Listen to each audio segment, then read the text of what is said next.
And if we can switch off all electronic devices, there are no apologies at this stage. Members, I'm sure, will come and go as the meeting takes place. Item 2 is the draft minutes of the meeting held on the 25th of June. And it's there for members' consideration, page 5 to 10. So if members are content, I'll sign them as being accurate. Yep.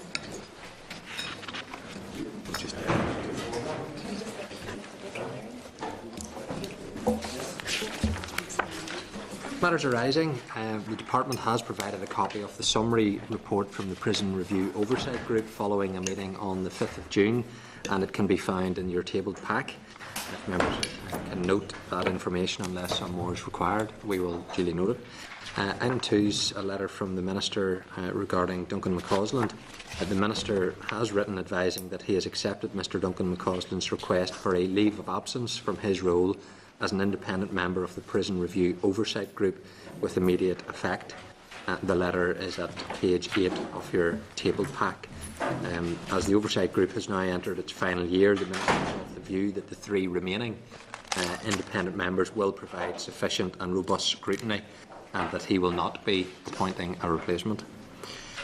Item 3 is a response from the Department of Finance and Personnel in respect of the classification of RUC George Cross Widows Association. A response has been received from the Department of Finance and Personnel regarding the classification assessment determination in the RUC George Cross Widows Association should be classified as a private sector body. The response, of course, members, is relevant to the oral briefing which will be heard later on in today's meeting. That letter is in pages 9 and 10 of your table pack. Item 4 on the agenda is an update on the Desert Creek Training College, so if officials want to come forward. The relevant pages for members are pages 13 to 127 of the meeting folder. Can I welcome the Interim Deputy Chief Constable, Alistair Finlay, who is Chair of the Northern Ireland Community Safety College Programme Board, Brendan Smith from Health Estates, and Rosemary Crawford, who's Deputy Director of the Policing Policy and Strategy Division within the Department. So you're all very welcome to the meeting. It will, as usual, be recorded by Hansard and published in due course. So, Alistair, I'm going to hand over to you at this stage, and then members, I'm sure, will have some questions.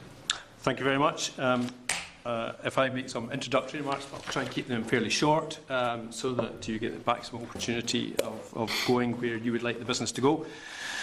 We were last with you in March, and at that time we were discussing the affordability of the overall project and the issues round about the preferred bidder at that time. And that moved us into a period of review of the project in terms of after the preferred bidder was unable to hold the price and where the project was going to go and was the project remaining viable. So that has been valuable. The 8-week review period was well spent. The findings were positive. And they provided the Programme Board with confidence that the project remains viable and is achievable.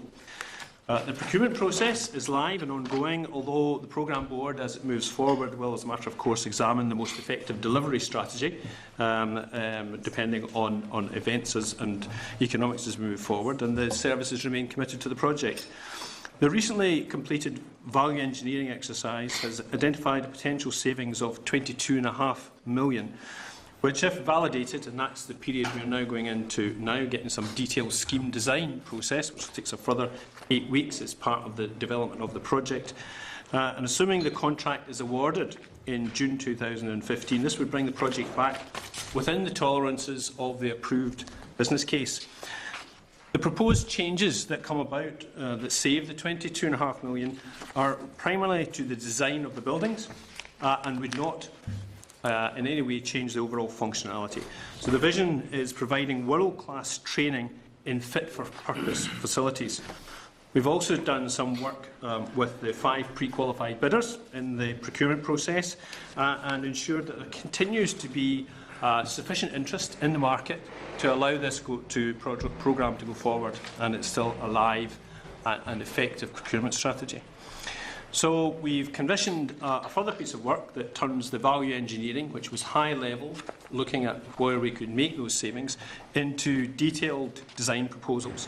And that will allow the Programme Board to sign off and then finalise the final design scheme And in parallel with that, there's work going on about the other conditions of approval which were attached to the outline business case.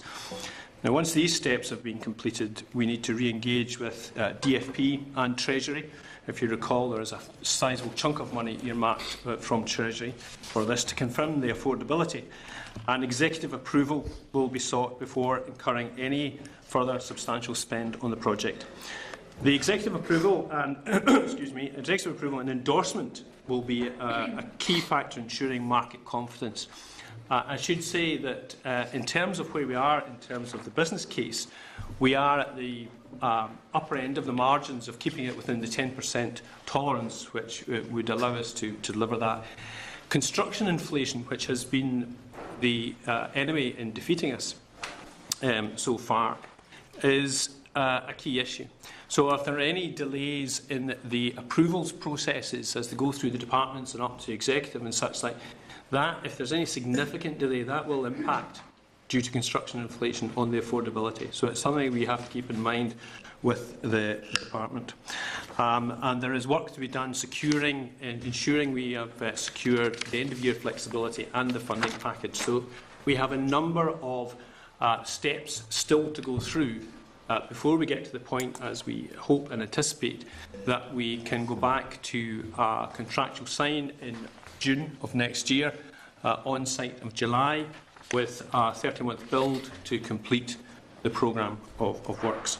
And that's currently where the programme board is. That's the work it's been undertaken over the past time since we last met you. But we have some degree of confidence in the programme moving forward.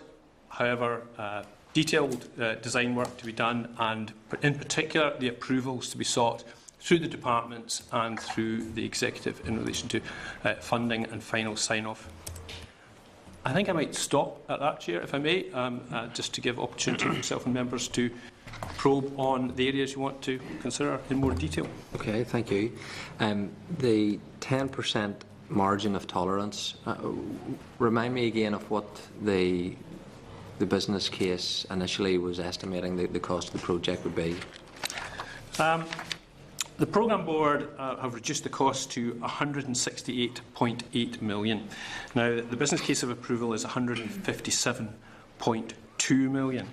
That gives us a £3 million margin in between the 10% tolerance on the business case of 157.2 to the 168.8, where we are currently understand ourselves to be. So we are at the margins of that. And the department has approved, obviously, the 157. Yes. So it's that additional element that will require, I take it, executive approval. Talk me through just the legal steps that now would need to be taken for this. One, can the programme board sign off on this business case without recourse to the executive, or at what point is executive approval necessary? The executive, in approving the outline business case, made it a condition that there would be a requirement for final sign-off. That hasn't changed since the outset. That this programme has to go back through the ministers to the executive for final sign-off before we can proceed to award the contract. Okay. The difference, where is that likely to fall in terms of what department would be responsible for finding that? Well, that would probably have to be worked out, I think, with DFP, because that will come into the end of year flexibility piece. It wouldn't require further approvals because it is within the margin of 10% from the 157.2. So it's within the tolerances that we've got approvals for. Notwithstanding that, it still, in any case, would require the executive to approve this in due course.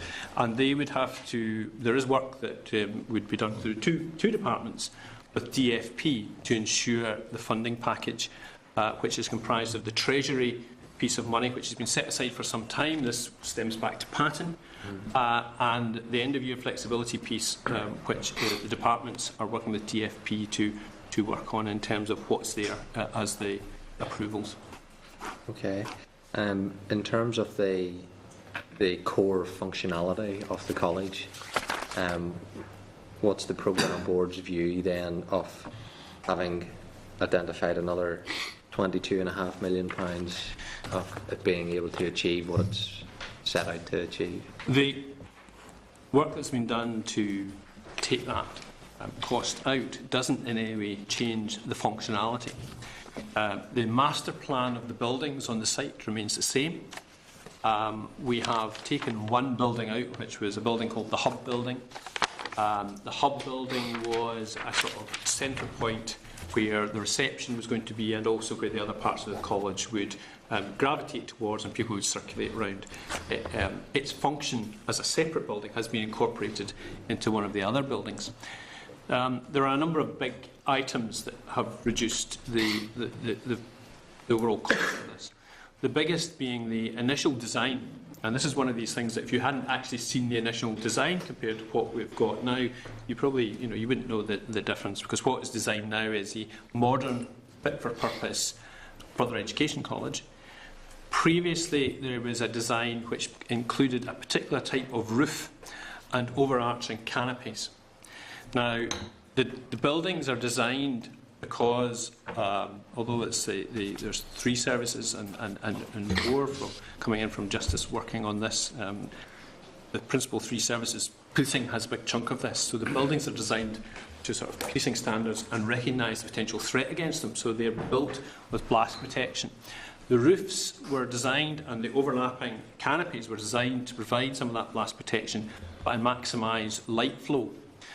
By taking away the reinforced roofs of this particular design and canopies, and the way those canopies actually linked the buildings, we now they were a significant saving, and the buildings will be redesigned slightly. They will still have the same protection, but the initial design, which involved quite a lot of glass and light coming in, is re-engineered with planar brick finished walls, modern, smaller windows, an increased interior lighting design to provide the light that was going to be provided previously by what were described as octuplets, I think, with big circles that were in these canopies that brought light into the various buildings.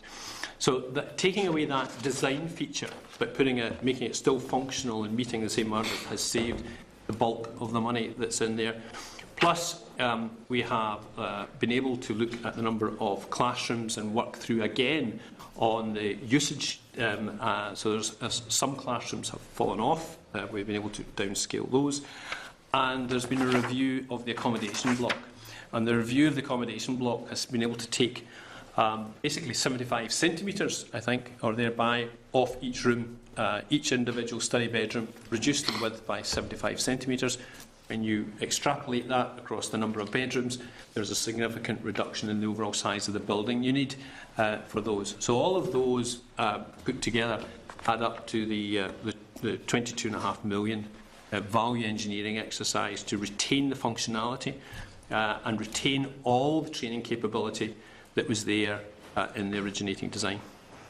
Finally, for me, the tendering process, how does this have any implication on the current list of companies that were selected to be put on the tender list? Maybe Brendan would be best placed to. Just to assure ourselves and give ourselves confidence that there was still interest in the project, we had plenary sessions with each of the bidders subsequent to our last meeting. We got confidence. There's a range of views there. Some are more eager than others to continue in the procurement, but we got confidence from those meetings that there was substantial interest in it and enough to ensure a value for money procurement exercise. There may be some, given the passage of time and the movements in the Northern Ireland construction industry, there may be some readjustment within some of the consortia, which wouldn't be unusual. It's something that happens fairly regularly, where people will potentially adjust some of the partners in the supply chain, and that's something that we'll take account of. We're confident, given the feedback we had from those plenary sessions with the bidders, that there's sufficient interest to generate a competition at the end of this. The competition is still being run under the initial OJU procurement notice, so that's still valid and it's still on that basis. Okay. And I think the last time we spoke, the Edward and Ash were identified as the preferred bidder, but obviously it hadn't signed off yet. Is that still the case? It was a consortia of FCC and Gilbert Ash, who called themselves FCP, or FCG, sorry. And they have indicated, or they're one of the companies have indicated that they still have an interest in the competition. Are they are not. The preferred bidder status is no removed. longer relevant.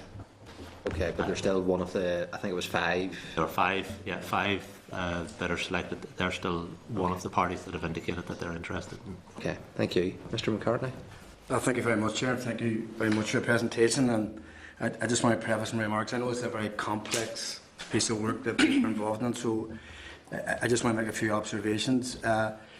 Is there someone from Central Procurement monitoring this process so that we can learn from the mistakes that were made in the first exercise and not have them in the second part of this exercise? Yes, well, Health Estates are acting as the COPE, Central Procurement Expertise Forum, so we're giving advice and guidance to the project team in terms of the procurement, and we are taking cognizance of what has happened and the environment that we're in, which has changed significantly from the competition started. We are also in regular engagement with CPD. In fact, we're going to become part of Central Procurement Directorate later this year. So that's something that we do feed through, and lessons learned and out of this will be embodied in future competitions and in the progress of this as it moves forward. So I mean, I'm not saying a precise list, but is there a set of guidelines, guiding the people this time to say, make sure that if this happens, it's flagged up at the appropriate time? Well, because I think from your last presentation, I think there was perhaps a general acceptance that some of the mistakes made could have been detected earlier and acted upon earlier. So I think the last time around we felt particularly let down by elements of the design team, and we discussed that in some detail at the last meeting. So we've got increased confidence in the design team. There's been considerable change to that team, both in terms of its structure, its governance and its personnel.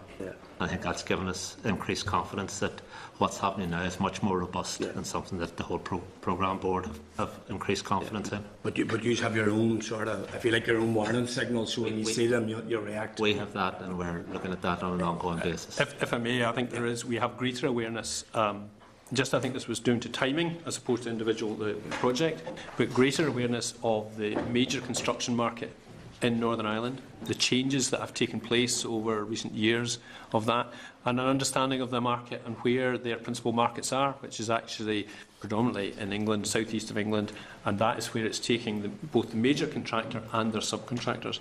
So we have a greater understanding of that, and we also have a greater sense of the rate of construction inflation. And if you recall the last time, we had quite a lengthy approvals process that went on through that. We now understand the rate of construction inflation, and the longer those processes of approvals last, then the closer to the affordability issue we get, where we've only really got a margin of 3 million within the outline business case. That doesn't give us, although this has been costed against a build starting next year and construction inflation through for 30 months, it doesn't give us much room for manoeuvrability if the approvals, departmental approvals or executive approvals, take longer than anticipated. No, I understand that part of it. I mean, and that's just, that'll be the system, that they just up the system, they work as efficiently as possible. And just in terms of the future, in terms of central procurement in these type of large capital projects, I mean, this may be a question for you, Brenton. Is there anything built in where perhaps in the future, when we're projecting a building's going to cost X amount of pound, that you say, but we also want you to cost for, if we have £150 million to spend, £120 million, £100 million? Because this exercise seems to be, you're on the master plan and you're removing to reduce your costs. So nearly built into your first project, if you had it as part of your thinking, then we might not be... I think that's quite a valid point, and I think that's something that we will take into consideration. Thank you. Mr Dickinson? Thank you, Chair. Thank you for your update to us, which certainly sounds today to be substantially more positive where we were in the past with regards to this project. Can I ask you, are we sure that the reductions that are proposed do not take the project below the threshold which was initially envisaged, that this would be a world-class college in terms of delivery for health, for ambulance, for police, fire, etc., and that these reductions just don't, in the words of Mr Finlay a few moments ago, turn this into another FE college for Northern Ireland, but is this in fact going to be to meet the world-class needs that were initially envisaged, that would attract police, fire and paramedical and other health services from across the world to say the Northern Ireland College is the place where we want our staff to be trained either long-term or on short-term courses? I think the term world class has both worked for us and worked against us. Yes. And what we want to deliver is world class training. Yes, not the facility. In fit for purpose facilities. Indeed. And that is what this current iteration, this is what it has delivered. And that has maybe required a little bit of recalibration from where we were at the beginning and how it was maybe originally envisaged. And that's where the costing went awry. The costing was originally, the wrong costing was around about a concept which was probably £2,000. But actually it was estimated to come in within the budget, and that's where the costing went wrong. We have, with change of cost consultants within the design consortium, has given the programme board very strong confidence, and we hear directly from them on a regular basis about how they go about the business, strong confidence in terms of the costing of the programme as it currently stands, to deliver fit-for-purpose facilities that will allow world-class level training. To what extent is there a conversation going on, or indeed to what extent are plans developed in order to deliver what could go on inside that building? I mean, the building, it has to be a building of some significance, and clearly the reductions are important, and we don't need all the bells and whistles. It's in a very attractive place. It's in Northern Ireland. There's a Crete. People will want to travel there. It doesn't really matter whether it has fancy stonework on the outside or not. I'm more interested to know what will actually be going on inside the building. How far advanced are those discussions and negotiations? Because if you are to deliver that world-class quality, the buildings do have to be right, but it's actually the product that goes on inside that building. And what's the level of cooperation, for example, between the Department of Health and others? In terms of the training regime, who will be delivering that? What the crossover is between that? Because you're all doing it separately at the moment. How are you going to do it better, more effectively, and to this high standard on a cross-cutting basis? There is a project board specifically designed round about that. It's led by the Fire and Rescue Service, by Dale Ashford, and that has been looking at and has been working out for some time about the integration of the training, where we overlap and where we're separate, and then it's a lot of that is around the sharing of the facilities. But it does provide us with the landscape template to do shared training, particularly around major incidents and where you work together and how all that pieces together, and issues of civil contingencies and such like. So that work stream has been going on really since the programme board's inception. It's well advanced. Chair, there may be some value in the committee hearing from that work stream group, just to understand the progress of that work. Finally, may I ask, if you meet your targets in terms of within the 10% band, which is where you have to be, when would you expect to bring that to the executive for a decision? The timeline, we need to do a further 8 weeks of work, which moves what is the high-level design work that has been done, moves it to what's called Design Stage D, which is scheme design, and at that point, when we've got more accurate costings round about it, we will move into the governance processes, which will step through the strategic group, which has the permanent secretaries of 2 departments, or both departments on it. We have met with them regularly throughout. And then it will require the departments to engage with DFP and Treasury around about the funding, And when you've got those parts, it will head towards the executive.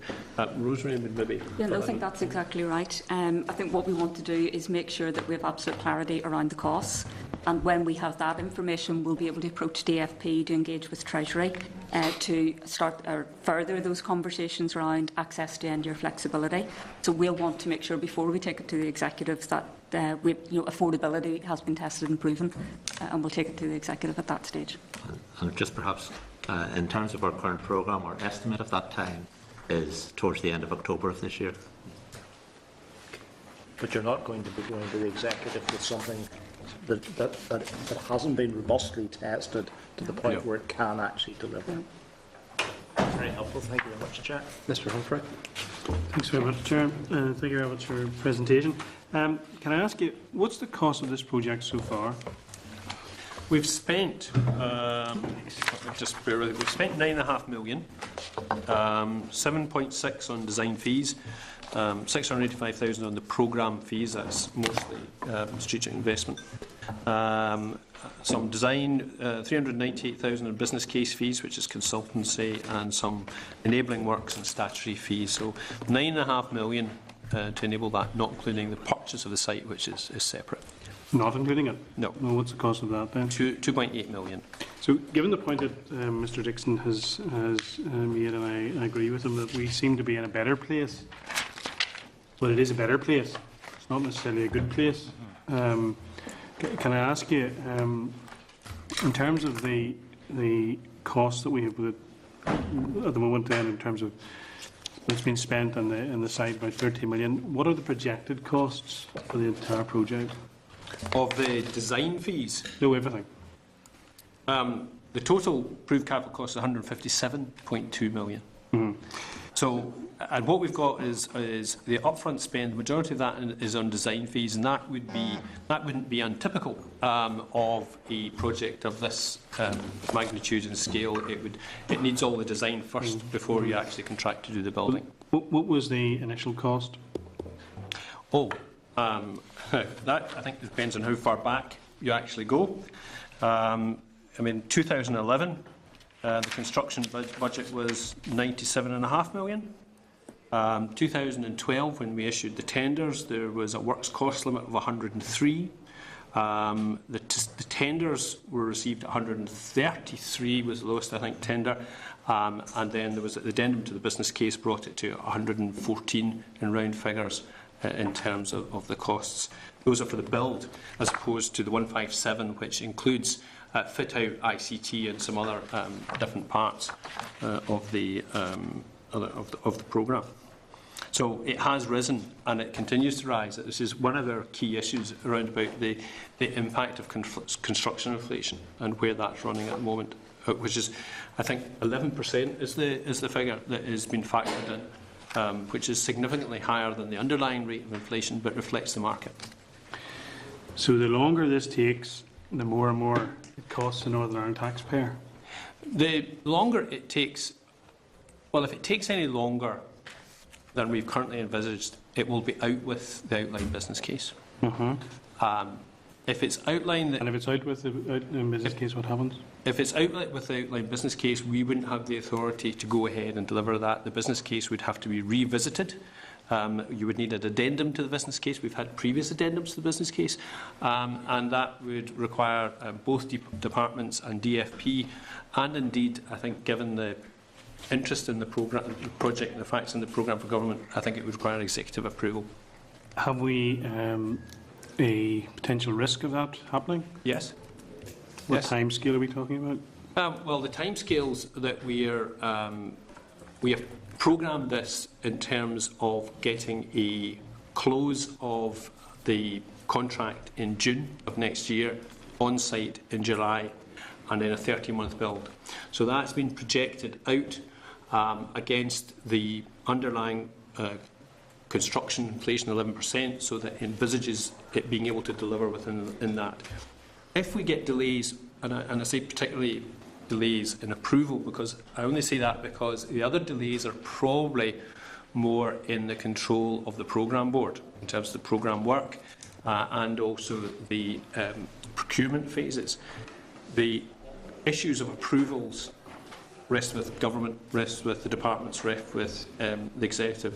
The funding has to be confirmed where the Treasury lies in relation to this, the major tranche of money that's involved in that. So there's a number of hurdles. If we get slippage on those hurdles, then the 3 million that we've got, which is a very narrow band in a project of this size, that if we slip over that, then we're out with the business case. And if we're out with the business case, then we are back to recalibrating this again, and people taking views about where the programme is. And how likely are the delays? I think what we've tried to programme in is what we think are realistic timeframes for approval based on the experience of those who are working in that environment. If you recall, the last time there was a longer than anticipated delay out of health, and indeed I think the Justice Minister invoked an accelerated procedure and took it to the Executive to move that through. So if we were to get anything like that, then the project is in jeopardy. So, in a scenario that none of us want to see, we're potentially out with the project, and the delays are such that we go past the period and it all has to start again. What cost will we have reached at that point for nothing? We will have reached just over the £9.5 million worth. No, it's more than £9.5 million now, given the cost of the site. Well, the cost of the site is recoverable, in as much as it can be used for purposes of sold or such like, whereas the £9.5 million is not recoverable unless we actually deliver this programme project. So, can I ask then, at this moment in time, as we sit here, how much are we over budget from what was projected at the outset? That maybe depends on where the outset really was. If we go back to that timeline, bear with me, where we have, we originally were looking at 97.5 million. We then are moving up to 114 million in terms of the cost.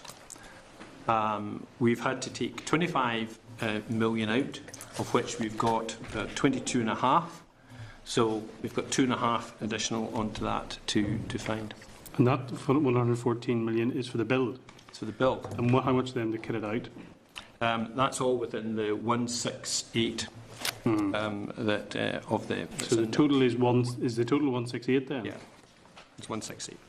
So the 25 million you've taken out. Yeah. You see, to me, the people of Northern Ireland will be rapidly, if they haven't already, losing confidence in this whole project. At times it has looked like a debacle, badly mishandled, if not incompetently mishandled. Sorry. The truth of it is that if we are to get confidence back, people know this needs to happen and needs to happen very quickly. Absolutely. Because can any of you sit there and say at this stage that this has provided good value for money for the Northern Ireland taxpayer? How it's been handled? Because if it was handled like this in the private sector, people would have been fired. And people have. People have. This takes us back to where the underlying issue was in the wrong costing of the original design concept by the cost consultants who are part of the Perkins and Will consortium. As a result of that, people have lost their jobs in Perkins and Will, and the cost consultants have been replaced by an entirely different firm. The team that we're dealing with is significantly. I'm not talking about the private company that is the contractor. I'm talking about the people who were charged by the state to oversee the project. Yep. They would have been fired. And I have to say, there are costs. There are also opportunity costs, where funding has had to be taken out, funding has been lost, and potential of more millions being lost. Is it not the case, finally, Chair, that this project was simply too big from the outset and was not handled properly?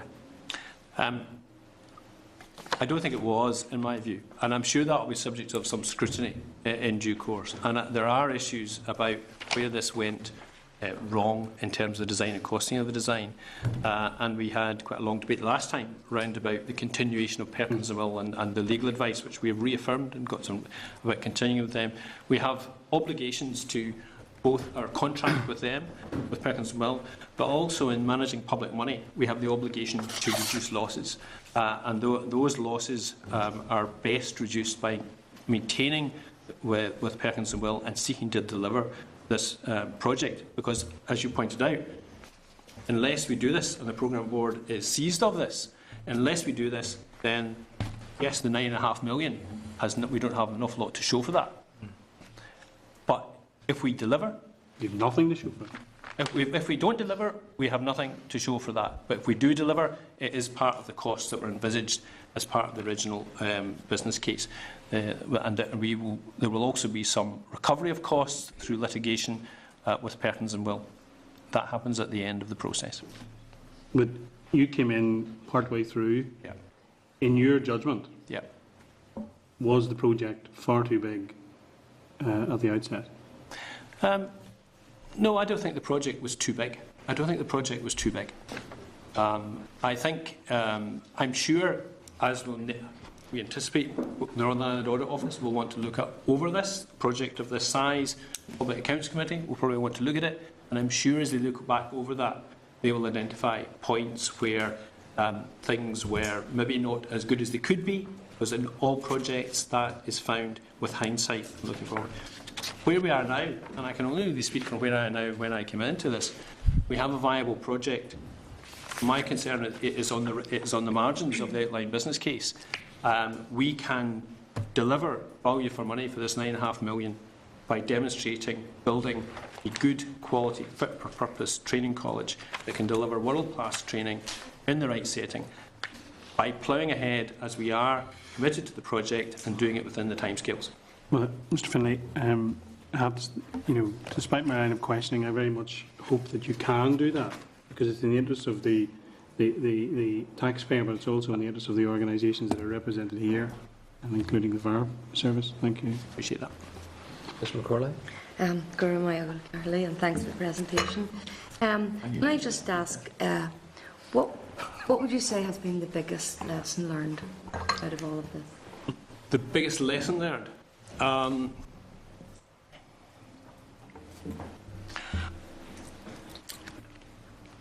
There is a lesson somewhere to be learned around about the viability of the expertise that you rely on in terms of the design team and how that's made up. Because there is something in there that, which went wrong, as we've spoken about in terms of the cost consultants. But these were people who do come with reputation and professional brand and such like. So how you go about identifying shortcomings in those people that have been selected and all the necessary criteria, it's difficult to see, but that certainly would make you very wary of the professional advice you're getting round about that piece of work.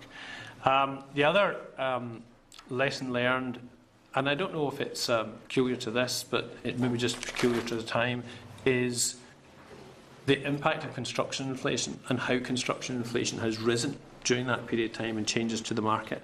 And did we have enough awareness of market conditions throughout that period of time? And maybe in hindsight, we didn't. I don't know who did actually have that. I think we discovered some of this, but the awareness of market conditions, particularly the market out there and construction inflation and the impact that was having on the programme, that would certainly be something that I would put in terms of lessons learned. Okay, so it seems to be that it could happen again, because you're saying that you have to actually, at some point, trust people can deliver what they say they'll deliver. Well, the function of the board is to hold those contractors to account, and that is what the board has done and continues to do. It was, and I wasn't on the board at that particular, but I know it was a complete a shock to realise the difference between the envisaged costs of this, and then that was when we went out to the market, and the market came back and said this can't be done for those costs, and that's when they identified that there was something seriously wrong with the way the programme had been costed. You do have to have some degree of trust in what is sort of technical areas of expertise, some of this major building projects and the civil engineers and the costing and what goes on round about it. But yeah, it's the function of the board and the programme board to hold those expert advisors and contractors to account. Perhaps I could add, Rosaleen, just in terms of your proposition that this could happen again. That is recognised. It could happen again, but the project team and the project board have taken steps to ensure that there's much greater scrutiny and much greater involvement with cost consultants in particular. There's greater peer review of those cost consultants that happened previously.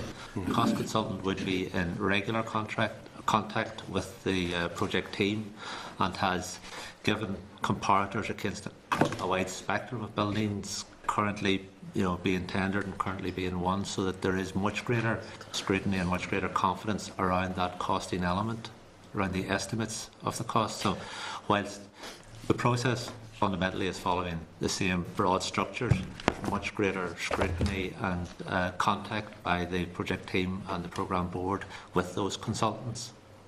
Okay, so then overall, how confident would you say you're more confident that you can deliver this, that this will be delivered? Because I know it's not going to be just down to you, you're part of it. How confident do you feel that it will ultimately be delivered? I'm confident in the sums in relation to the functionality that the college brings. I'm optimistic, which is a different term, in terms of the approvals necessary to make that happen. Those are out with my gift. They are in the gift of the departments, and then in the executive, and to a greater or lesser extent are a political decision almost by the government of Northern Ireland. Okay. So then, just final question: would you say then, if there was another major hurdle came along, do you think it's possible that the project could survive another major hurdle? I think that depends what the major hurdle actually is, and also I think what's the view of the departments. If we have to, we are working in the current outline business case. If we move out of that and we have to start a different process, that'll take us back to a new outline business case, and that will take a considerable length of time to actually do option appraisal, consider how we're going to do business. It would put things that are off the table. We've made decisions and we're moving forward. They will come back on for consideration. During that period of time, construction inflation will still continue to run. So what we'd actually get for our money, whatever that is not going to be this. Would it survive? I think it depends what that actually is, and also if there is a will for it to survive, particularly with ministers. Okay, thank you. Okay, thank you. Can I thank you very much for coming to the committee? Hopefully we'll not need to see you again for a while, and things will make some progress. And you'll invite us all up to an official announcement at the site, would be ideal. But we appreciate your time coming to the committee today. Thank you. Thank you. Thank you.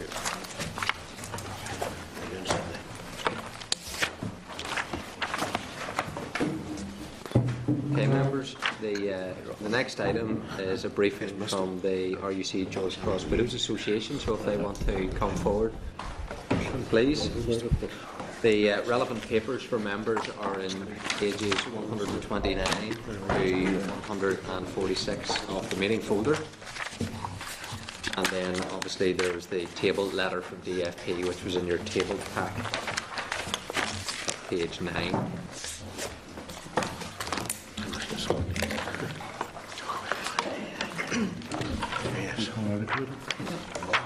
So let me welcome representatives from the RUC George Cross Widows Association, Janice Taylor, and chairperson. I'm Janice, I'm the chairperson. This is our treasurer, Dana, and this is Iona, our secretary, and apologies that Alwyn's not with us today. Okay, well, you're very welcome to the meeting. This part of the meeting will be recorded by Hansard, so there will be a transcript of everything that's said, and then that'll get published in due course. So I'll offer you to outline to the committee the issue that you want to bring to our attention. Obviously, we're aware through correspondence of some of those issues, so feel free now to speak to the committee, and then members will have, I'm sure, some questions. The background of it is going back to April 13, when the previous committee had submitted for funding and had been promised funding for that year, 38,000, that the April drawdown would go through, as usual, through BACS, which would have been in 19, it would have been paid in April and October. And we were also promised 4 years funding, probably at a reduced rate, of which we've only had 2. And we have just been filling in forms, originally for funding directly for the Widows Association, and then midway through the goalposts were changed and we had to apply for funding for a consultant to teach us how to gain funding from other agencies.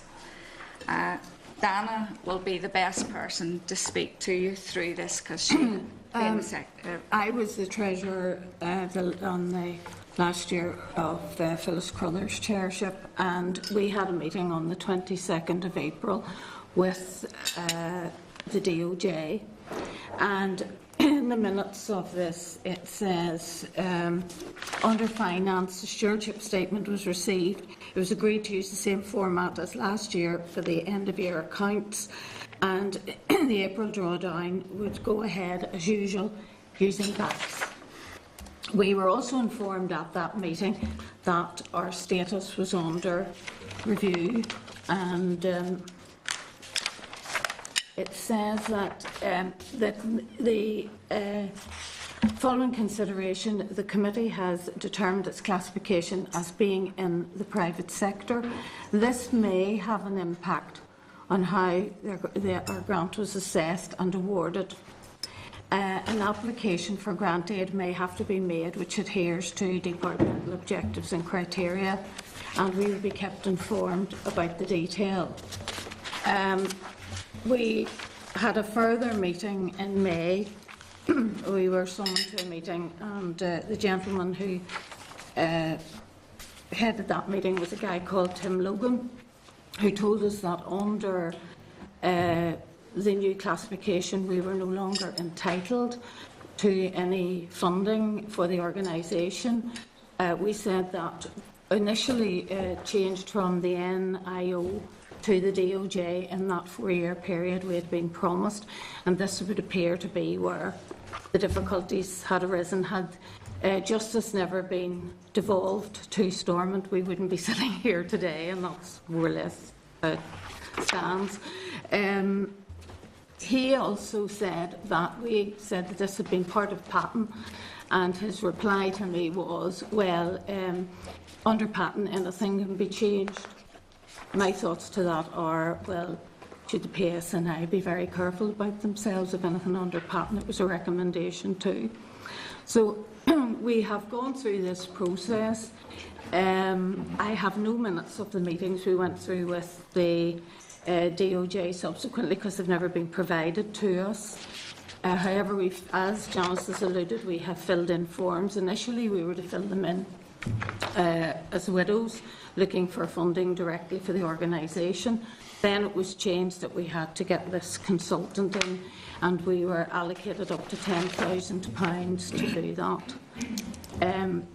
The DOJ have subsequently lost our application forms, which have been emailed to them, which have been sent to them in hard copy. We asked for a freedom of information search, and we wrote actually to Mr. Ford and asked for a meeting with him. I only received a phone call from his aide who said that it was too near Christmas to have a meeting. We would have it in January. We've never had the meeting. And we also asked for the Freedom of Information request as to where our emails have gone, and we have never received a reply to that either. I think I've alluded to a lot of it in the stuff that I've actually handed out to you. Okay. So, just to catch up that last bit, you've asked for a meeting with the Minister Yes, for Christmas last year yes, and was told you would get one in January, yes. and you still haven't had a meeting? Okay.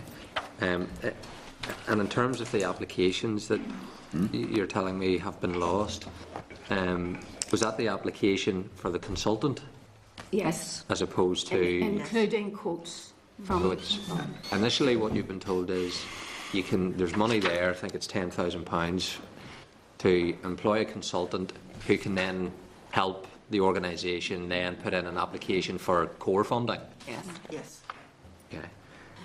But I do think we also have to realise that in the April meeting, we were told that we would get the first half year, which was 19,000, and that most certainly hasn't happened. And that is a break in their contract with us, if you like.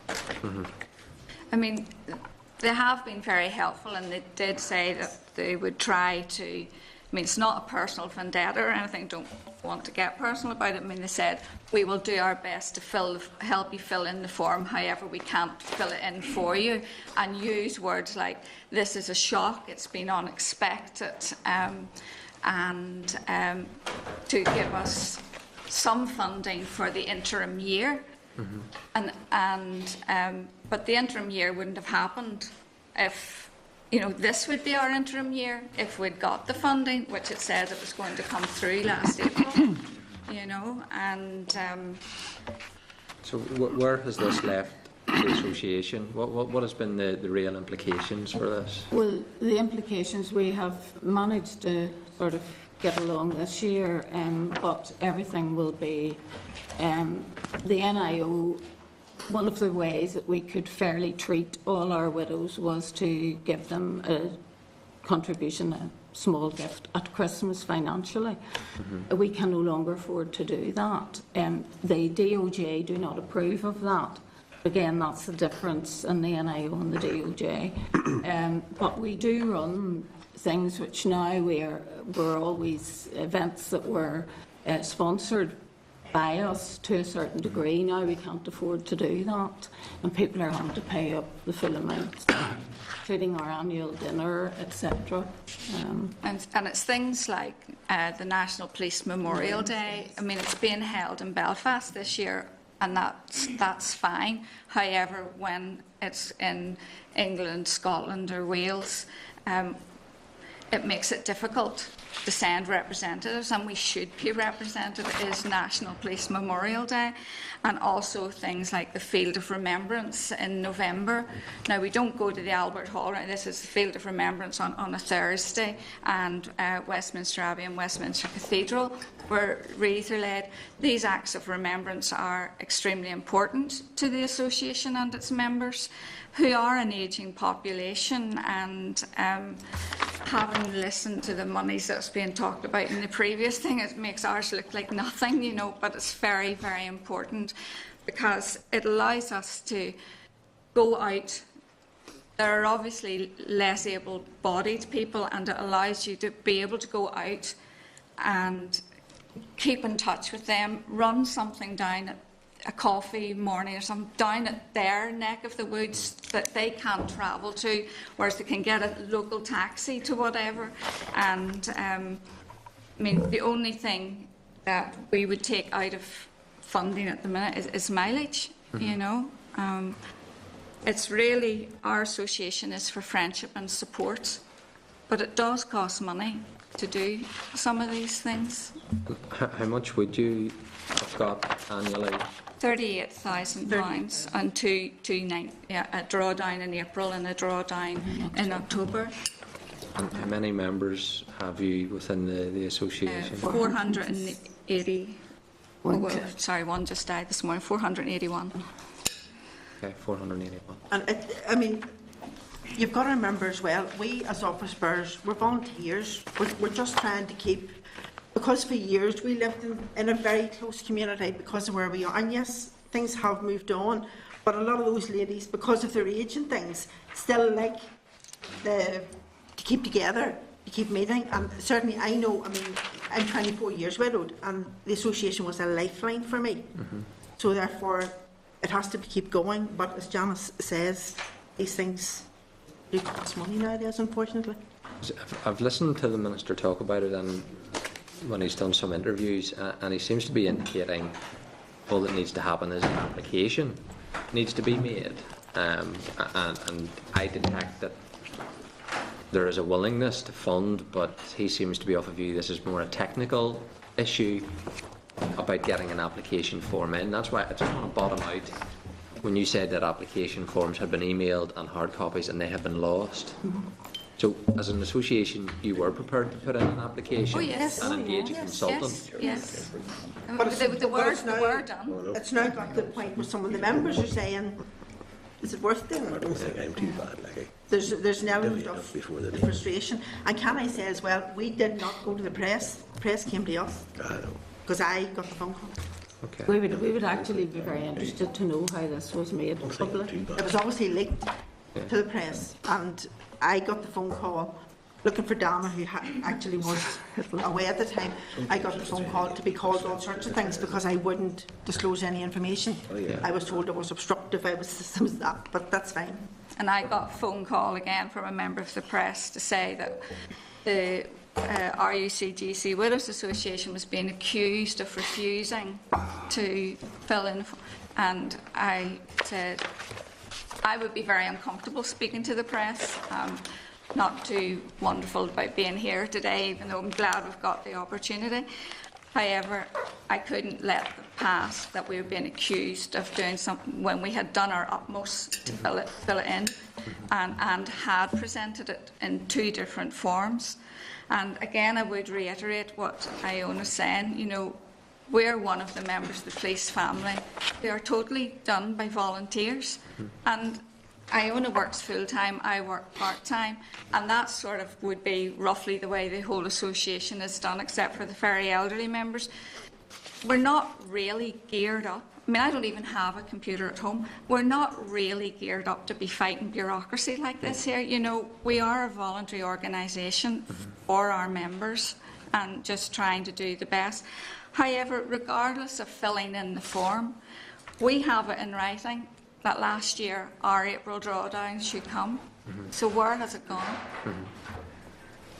Okay, well... You know, and that our funding would be there for another 2 years. Yeah. Where's it gone?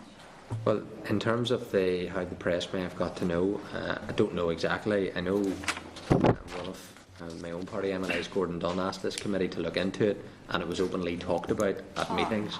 So they may well have picked up just from the coverage of this committee meeting that there was an issue, and obviously, so that may well have been how it happened. I'll bring in some other members at this point. Mr. Humphrey. Thanks very much, Chair.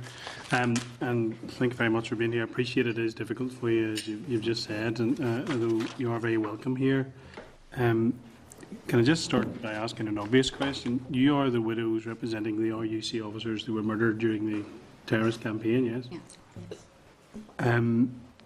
I have to say that, Chair, I am alarmed to hear that the problems for these ladies in the organisation started during devolution. And there are a number of questions that need to be asked around that. I think it's appalling that the Minister, having said he would meet them after Christmas, hasn't managed to do so. We just started into the month of July. I also think that there are serious questions need to be answered as to why the drawdown that you were promised and have in writing that you were going to get hasn't been given.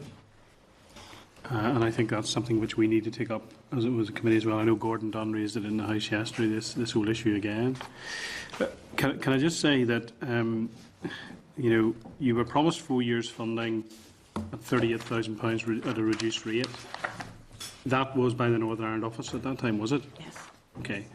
And sort of, what, 2 years into that, then devolution happened.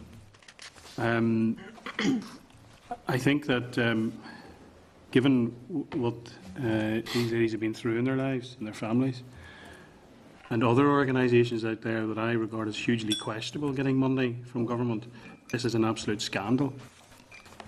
And I do have to say, this committee that you talk about, that makes a reference that you are classified as private sector, what committee is that? Could you remind us? We don't really know. It was just It was the arm's length bodies review. And it was during that we were changed from public to private. Well, I would also like to say that we weren't informed about it till later on, but they knew in February, which would have been like February 13. So we should have been informed then, you know, as well, rather than waiting till it got to this sort of stage, you know. and Mr. Humphrey, just the technical point that you raise, just for, you maybe haven't got a copy of this yet, but the committee got the response that it was the Independent Office of National Statistics looked at the classification of bodies, and through that came this reclassification, which is within a DFP classification assessment committee. Although it goes on to say that it has no involvement in prescribing funding mechanisms that are used by DOJ. yeah, and I'm coming to that point because I think for me this is the salient point. The £38,000 that you were awarded was by the Northern Ireland office, which is a national government department. And yet there's this correspondence that comes from the Office of National Statistics, which is a national organisation. So I think there's a question around that whole issue. That a national government said it was fine for you to do what you were doing, but a devolved government being challenged by the Office of National Statistics. Bizarre. In terms of your counterparts in other parts of the UK, how are your Scottish equivalent treated by the Scottish government, the Welsh equivalent by the Welsh government, and the English by the English, our national government? Well, you've got to realise there immediately, because of our history, Yes. the groups, believe it or not, in England, Scotland and Wales are nowhere near as big as what we are. Right, okay. But they do get core funding. I'm Yes. led to believe now they do get core funding. No No, question. except there wasn't a concerted campaign to murder police officers in England, as there was here, but clearly they get direct funding. As far as we're aware. As far as we're aware. And so I think that, in terms of this situation, and given the service that was given by these ladies, their husbands, and those others of the 482 members until this morning who have been placed in the same position through no fault of their own, trying to protect this community, I think something needs to be done, and this needs to be addressed as a matter of urgency by the Minister and by the Department, and it is absolute disgrace and a scandal how they've been treated so far, Chair. Mr. Anderson? Thank you, Chair, and thank you, ladies, for coming along to present to us this afternoon. Certainly, I have read up on that and talking to my colleague, Mr. Dunn, who was involved with this from the outset when he spoke to me about it and being on the Justice Committee. And I would have to agree with my colleague, Mr. Humphrey. I believe the way this has been dealt with by the Minister and the Department is shameful, to say the least, on the amount of monies we're talking about, public money and everything else. But, I would have to say, I'm looking and reading through the timeline here, February 13, I think some of you said, that you weren't even informed then of what was happening, and then it went to April 13, and this was like a bit of a bombshell to you, that you were then going to be no longer treated as you're going into a private sort of sector sort of for funding arrangements. Can I just ask you again, the Chair President, the email and the hard copy, looking through this timeline, would it be something like 5 months that we're trying to find the trace of an email or a hard copy the Department says they know nothing about? Yes. Would it be?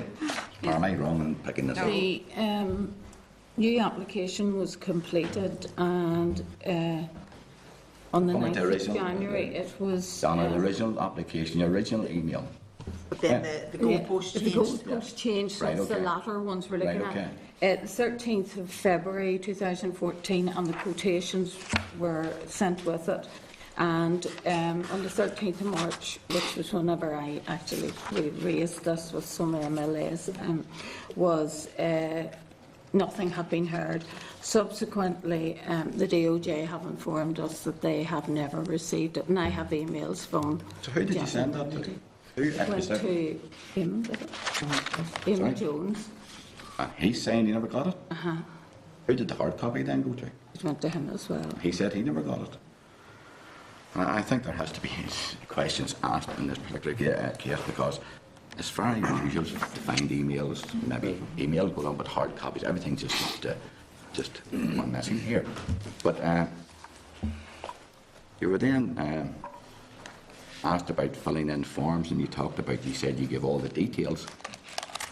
But we then told that there was not enough details, and you had to keep giving more details. Yes. In the first forms, as I say, it was as if we were filling it in as we thought, for direct funding for the activities for the association. And then after a few attempts at that, they decided, no, we weren't going down that line. We were going to fill in the form for a consultant to teach us how to continue with funding. Why do you think that was happening? That they decided to change? Whether it's to put a step between the DOJ and where the public money's gone, I don't know. I wouldn't be very politically minded, but... But in the meantime, you were short of your funding. Yes. When this was all going on, you had this shortfall of funding, Yes. and you were trying to keep the organisation going. We haven't had any drawdowns from October 12.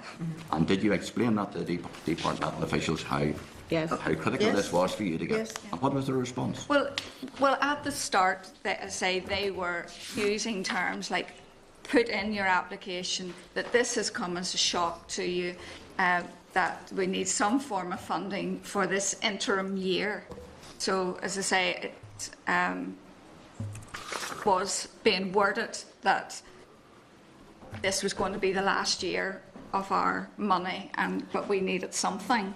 But as I say, then it changed that we were going for a consultant, and we had to get tenders for a consultant. 3 tenders. Three tenders. I mean, it just seems to me it seems a bigger waste of time employing a consultant than giving us the money that we're willing to pay him. You know, give us the money that we're Money that willing you to could have used. Yes, Up to 10,000. absolutely. Because I mean, the amount of money we're looking for is loose change. And Exactly, and that's where I'm coming from. I'm employed by the Department of Environment, so I know Yeah. that that's loose change in the government. But they're willing to spend up to 10k here Yes. to allow you to employ this consultant, and they're quite free about giving that. Yes. But not so free about giving your funding that you're looking to 38k or depreciation of that over the last 2 years. How did you actually feel yourselves? Did you get a feeling that you were being palmed off in some way, or in some way? I thought they were trying to airbrush us out of history. Yeah. You know. And that's how Whereas you feel. our argument was, if they wait long enough, we'll die off anyway. Yeah. So, you Yeah. know. I mean, given the average age of our members, 20 years is going to see us off the face of the earth anyway, so, you know. It's just hugely frustrating because you're trying your best to keep the people together, keep the memory alive and all that, and you've been told for 38,000 sling your head. You good people as the officers and volunteers who carry out this work, and I certainly have to pay my say appreciate the work that you do in carrying that work out on a voluntary basis, and it's not easy. But how do your 481 members do they know exactly what's going on here? You being ours, have you relayed that to them? How do they feel themselves about this and what they have come through in the past for a great number of years? Well, we had our AGM in May there, so there was just over 100 members in attendance, and so we did talk briefly about the funding issue, and as I say, I think people are hurt as much as anything. Yes, for the People are hurt because let's face it, if it hadn't have been for the RUC, we wouldn't be sitting where we are today. And I think people are very frustrated. Some of the older members just really say, let it go. We certainly never intended for this to be a slinging match. We certainly never intended to offend the Minister, and we certainly never intended the name of the RUC to be trailed through the papers. And we would just like it sort of settled. But as I say, basically when you have something in writing, you think it's going to happen, and then this would have been our interim year, and the discussions could have gone on. We could have had things more in the pipeline, be more organised. Absolutely. Totally let down. I think, Chair, and I'll close this. I think what I'm trying to get here is the feelings of the officers and the membership, because it's already been stated, it's okay to throw out £10,000, but it's not for the sake of the pits that we're talking about here. And certainly, I appreciate the work that you are doing, and certainly I think there has to be a solution to this. And thank you for coming along today and for standing and hearing it from you, your good selves. And I hope that you can continue to give that support to those members. I'm sure, no doubt you will. Thank you. Thank you. Thank you. Mr Dixon? Sure. Thank you very much for coming along today. I'm sure we would all agree that this is a situation that no one wants to be in at all, and that in recognition of who you are, should be resolved in terms of how funds are allocated to your organisation. However, none of us, either you or the members of this committee, have any control over what the government does by way of its national accounting processes. Even this Northern Ireland Assembly is subject to that. And therefore, when they hand down a particular methodology, and in this case, that methodology has affected the way in which you're funded. And the Department of Finance and Personnel here in Northern Ireland have to abide by those rules and regulations, and they in turn, and indeed they've told us here by way of a letter, the Department of Justice advised that the relationship between the RUC George Cross Widows Association has changed as a result of the Department of Finance and Personnel's classification assessment that you're now being determined as a private sector organisation. That wasn't the Department of Justice said that you were that. No, we're well aware of that. And if I could just say to you, Mr Dixon, that I did speak to Mr Wilson, yes, and he informed me that he had asked Mr Ford to make a case for our funding to continue in the old form, yes, and he did not do so. Yeah. So what they're saying in this letter to us now is it means that the only mechanism available to DOJ is to provide funding through a grant application. What, like the Chair, concerns me is that there seems to be at best misunderstanding how that process should have been undertaken. DOJ, I'm sure, deal with many organisations which they deliver grant to, and it shouldn't have been very difficult for them to devise an appropriate application form for you to complete, set out your business case and to access those funds. And for me, that should have been a seamless process for you, and I'm concerned and disturbed that it wasn't that, and it still isn't that. But let's hope that today will allow an opportunity for officials to meet with you and sympathetically and in a business-like manner take you through these processes and get you to the point where your funding is appropriately paid into your bank account. Can I ask you a few questions? You said to Mr Humphreys, I just want for absolute clarity, as an RUC George Cross Widows Association, you only provide service to widows of RUC officers who were murdered or affected as a result. No, not, sorry, that, just for absolute clarity, it is all RUC widows Who died in regardless service. who died in service. So in other words, perhaps those who were maybe involved in tragic accidents and things like that as well. Yes. I couldn't for one second think that you would exclude No. some people, No, people that I know. No, my own husband Indeed. wasn't murdered, but No. he went to work and didn't come home. Yes, I understand that. but- it is all widows. And PSNI as well. And that was my next question. So you also cover PSNI widows Yes, as well? We don't have them in our title, but we do. But we you do have. the same service. It's in our We have changed our constitution twice to include. It was originally only for PSNI officers whose husbands had previous RUC service. Yes. Now that's been done away with, and we're very not pleased. I know what you mean. Nobody's happy that they're in So the one Widows organisation Association, don't want to but belong we do have But you reckon PSNI that you're all members. part of the one family? Yes, of of people in course, the city? of course we are, Okay, of and course. that's very helpful to understand and to know. And in terms of then what you do, and just doing a crude sum there, 38,000 divided by 481 members, but I've taken everybody's a member regardless of whether they want to join or not in that sense. I mean, you basically just count every widow, do you? No. Or widower? Do you join? No, You you do do, actually you have to do, join, we do do you? actually, Okay. we do actually join, and we pay, after 30 years, 34 years, the membership's actually gone up to £10, because we need the funds. I know. But on that basis, it's roughly between 70 and 80 pounds per head. And presumably out of that, you have to get some administration costs. No, we do. Well, Other than sorry. Well, yes, the Postage, papers, and because we've now, for the last couple of years, we've put out a newsletter twice a year that puts a calendar in, plus, Yes. like for instance, this will be Yes. put in about, Yes, you of know, course. Things like that, just to keep some members who are housebound and things up to date, you know, with what's going on. And other than that, you provide what, an annual dinner? An annual dinner. We all try to have representatives at the Field of the Remembrance, the National Police Memorial Day. Any church services that there are, we try to have. And that would presumably take up the bulk of the resources that you have?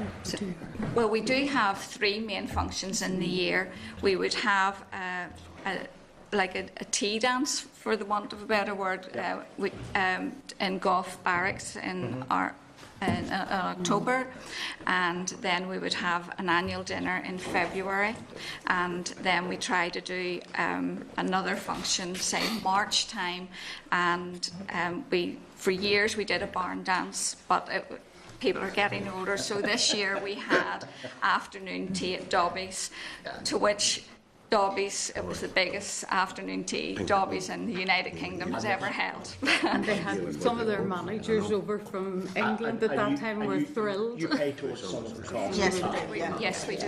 We do. I mean, I understand that Yeah. many organisations Yeah. will do those sorts of things. I think it is important, Chair, that we hear both from the Department as to how this matter should be resolved. It clearly needs to be resolved. I'm certainly heartened to understand that your organisation isn't, and not even if it were exclusive to RUC widows, as was perhaps suggested earlier on, but I'm heartened to know that in that respect that it is open to all, sadly in the circumstances that they find themselves in, and in those circumstances I think it is important that the matter is resolved, and resolved in a way in which both you and the Department of Justice can have a good working relationship. You get your money, you let them know what you're doing with it, and the people for whom the small amount of money is made available delivers a service. Thank you, Chair. Mr. McGuinness. Thank you very much, and I wish you well in your work. And this is a very unfortunate situation. It seems to me that bureaucracy has gone a little bit mad, and I'm not sure how you resolve it. But it seems to me to be a straightforward matter. It's getting the application in for your consultant first of all, and then using that consultant to get in the forms in. But it also strikes me that mean, the work that you do is clearly very important for your members, but it's not rocket science or anything like that. It's a straightforward sort of stuff, and it doesn't seem to me that you would require a very elaborate application for funding. Would that be correct? I think it's just a general application form Yes. for everybody, you know. But we have sent this in. I mean, Oh, I know you know, have. and I really would love to know where it went to. Where it's gone to, Absolutely, yeah, yes. yeah, well, Into the but it seems to me to be something that should be solved very, very easily.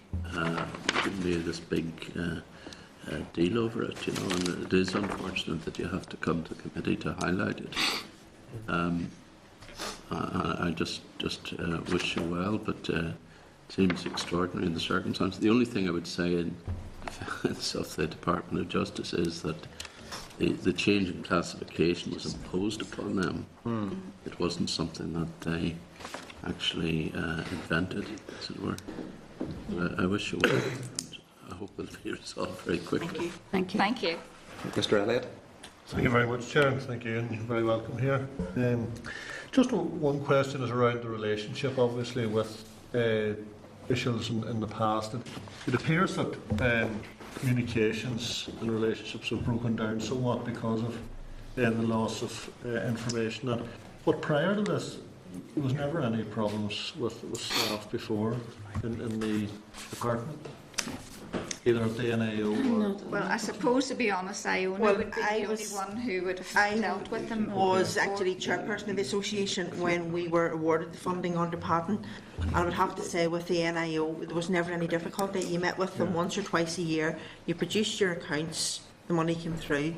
They were very, very good. No question about that. I wasn't chairperson, obviously, whenever things were devolved, but I understand again that it was a fairly simple process. It was only whenever this classification came, and you know, I'm at loss to know why we were singled out, because I emphasise, I'm led to believe that we were possibly the only group that was reclassified, and you know, that's a big question for me as to, well, why us? You know, because as I say, it's only a drop in the ocean. What do? We do voluntarily. You get a bit of mileage, but to be quite honest, I'd forgo it if it meant an elderly member getting out to something that, you know, she's buying to a house. In broad terms, relationship was good. There was never any difficulties. No. Cooperation was good, and it's only in more recent times that there's been a breakdown in communication and cooperation. I think it's also a mindset as well, in the aspect that when you're asked to put in tenders for something, I mean, we think of ourselves more of social, almost, you know, and to be putting in tenders seems a wee bit beyond. It's obviously not beyond us because we did it, but that's because we were applying for a consultant, which I still think is quite a strange way for an organisation like ourselves to go. But it's just a completely different approach. Yeah. Thank you, Chair. Mr. McGlone. Yep. Thanks very much, Chair, and thank you, ladies, for being with us here today and for the work that you do for many people that find themselves in very sad and difficult situations. But just going through the sequence of, aside from the administrative disasters that you've had with the department trying to arrange things here, the political commitment contained in the Patton report, and it's contained in our briefing documents here, is that the Widows Association be given an office and police premises free of charge and a regular source of finance adequate to run their organisation. That's recommendation 88. Now, then we move on, and that's a commitment that was given there clearly because of the unfortunate and difficult need that there was at the time, and to recognise the work that was being done to support people and their families. Now, then we move on to whenever devolution took place, and DOJ undertook a review of its arm's length bodies, of which you were one, even though apparently, according to this, the association had never been formally classified. And they went through the classification exercise, which was conducted by the Department of Finance and Personnel, their classification assessment committee, and they made the recommendation, notified the Department of Justice that the RUC George Cross Widows Association had been classified as being in the private sector, which is rather bizarre to me, because you are, in essence, you were providing an unfortunate but a necessary service at that time. So, really, given the political commitment that's there, and that certainly we signed up for, it's not huge money. Like, the 10 grand that they were giving you, with the best will in the world, and that was somebody trying to be helpful, was 10 grand that could have been part of the 38, another 28, and you would have been there yourselves without that. So it's really it's a political question here between DOJ and DFP to, I think, revisit this situation. We'll hear what the officials have to say about it. But really, for £38,000, and given the role and responsibilities that have been foisted upon you because of the difficult circumstance we have, I really think this is one that the two ministers should have a quiet chat about in the corridor somewhere and sort out. It shouldn't have had to come to this committee, but unfortunately it has, and we are where we are. But I really think that colleagues in this room need to have a chat with their party colleagues elsewhere and sort this one out. Well, I know we have, and we've got the reassurance 100% that the funding is nothing to do whatsoever with DFP, and in fact the letter says it. The reclassification shouldn't have any adverse impact on the provision of funding to the body. That's entirely a matter of DFP. We'll hear from the Department of Justice just as how that reclassification impacted the decision taken by DFP. All I'm doing is stating the facts. I'm not playing politics with it. I'm stating the facts. Representatives here don't want to get caught up in what the technical procedures are, and that's what, you know, I'm thinking here £38,000, and we just had a briefing on 160 million. Absolutely. I feel sorry for the association that you're almost at the point of begging for something when actually the state should be bending over backwards to provide you with the support that's needed, not you having to come here to tell us about something which to me is so minor from our point of view, shouldn't even be on our radar, but clearly is of huge significance, symbolically if nothing else, to your association, to your members. The last member who's wanting to ask a question is Mr McCarthy. Thank you very much, Chair, and thank you very much for coming this afternoon, and my apologies, I missed the beginning of your presentation, but I think it's very obvious your commitment to your work, and you are really commended for that. And I mean, it's easy to see your confusion and your concerns and obviously your hurt around this process, but I mean, I think the Chair at the end sort of, and like Patsy sort of said it, I mean, to me this is nearly down to a communication, lack of communication.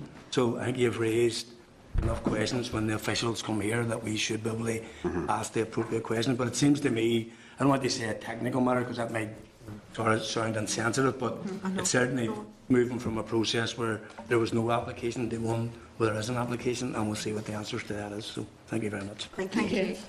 Okay, well, can I thank you? The officials are here from the department, so they're coming now, so it'll allow us to ask these questions. So you're welcome to stay to hear the responses, and then...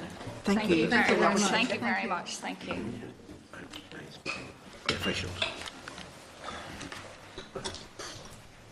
Okay, so officials want to come forward. The papers, members, again, page 134 through to 146, and as you're taking your seats, can I welcome Rosemary Crawford, Deputy Director of the Policing Policy and Strategy Division, Eamon Jones, Policing Strategy and Support Branch, and Ethna Boyle from the Department of Justice. So you're all very welcome to the meeting.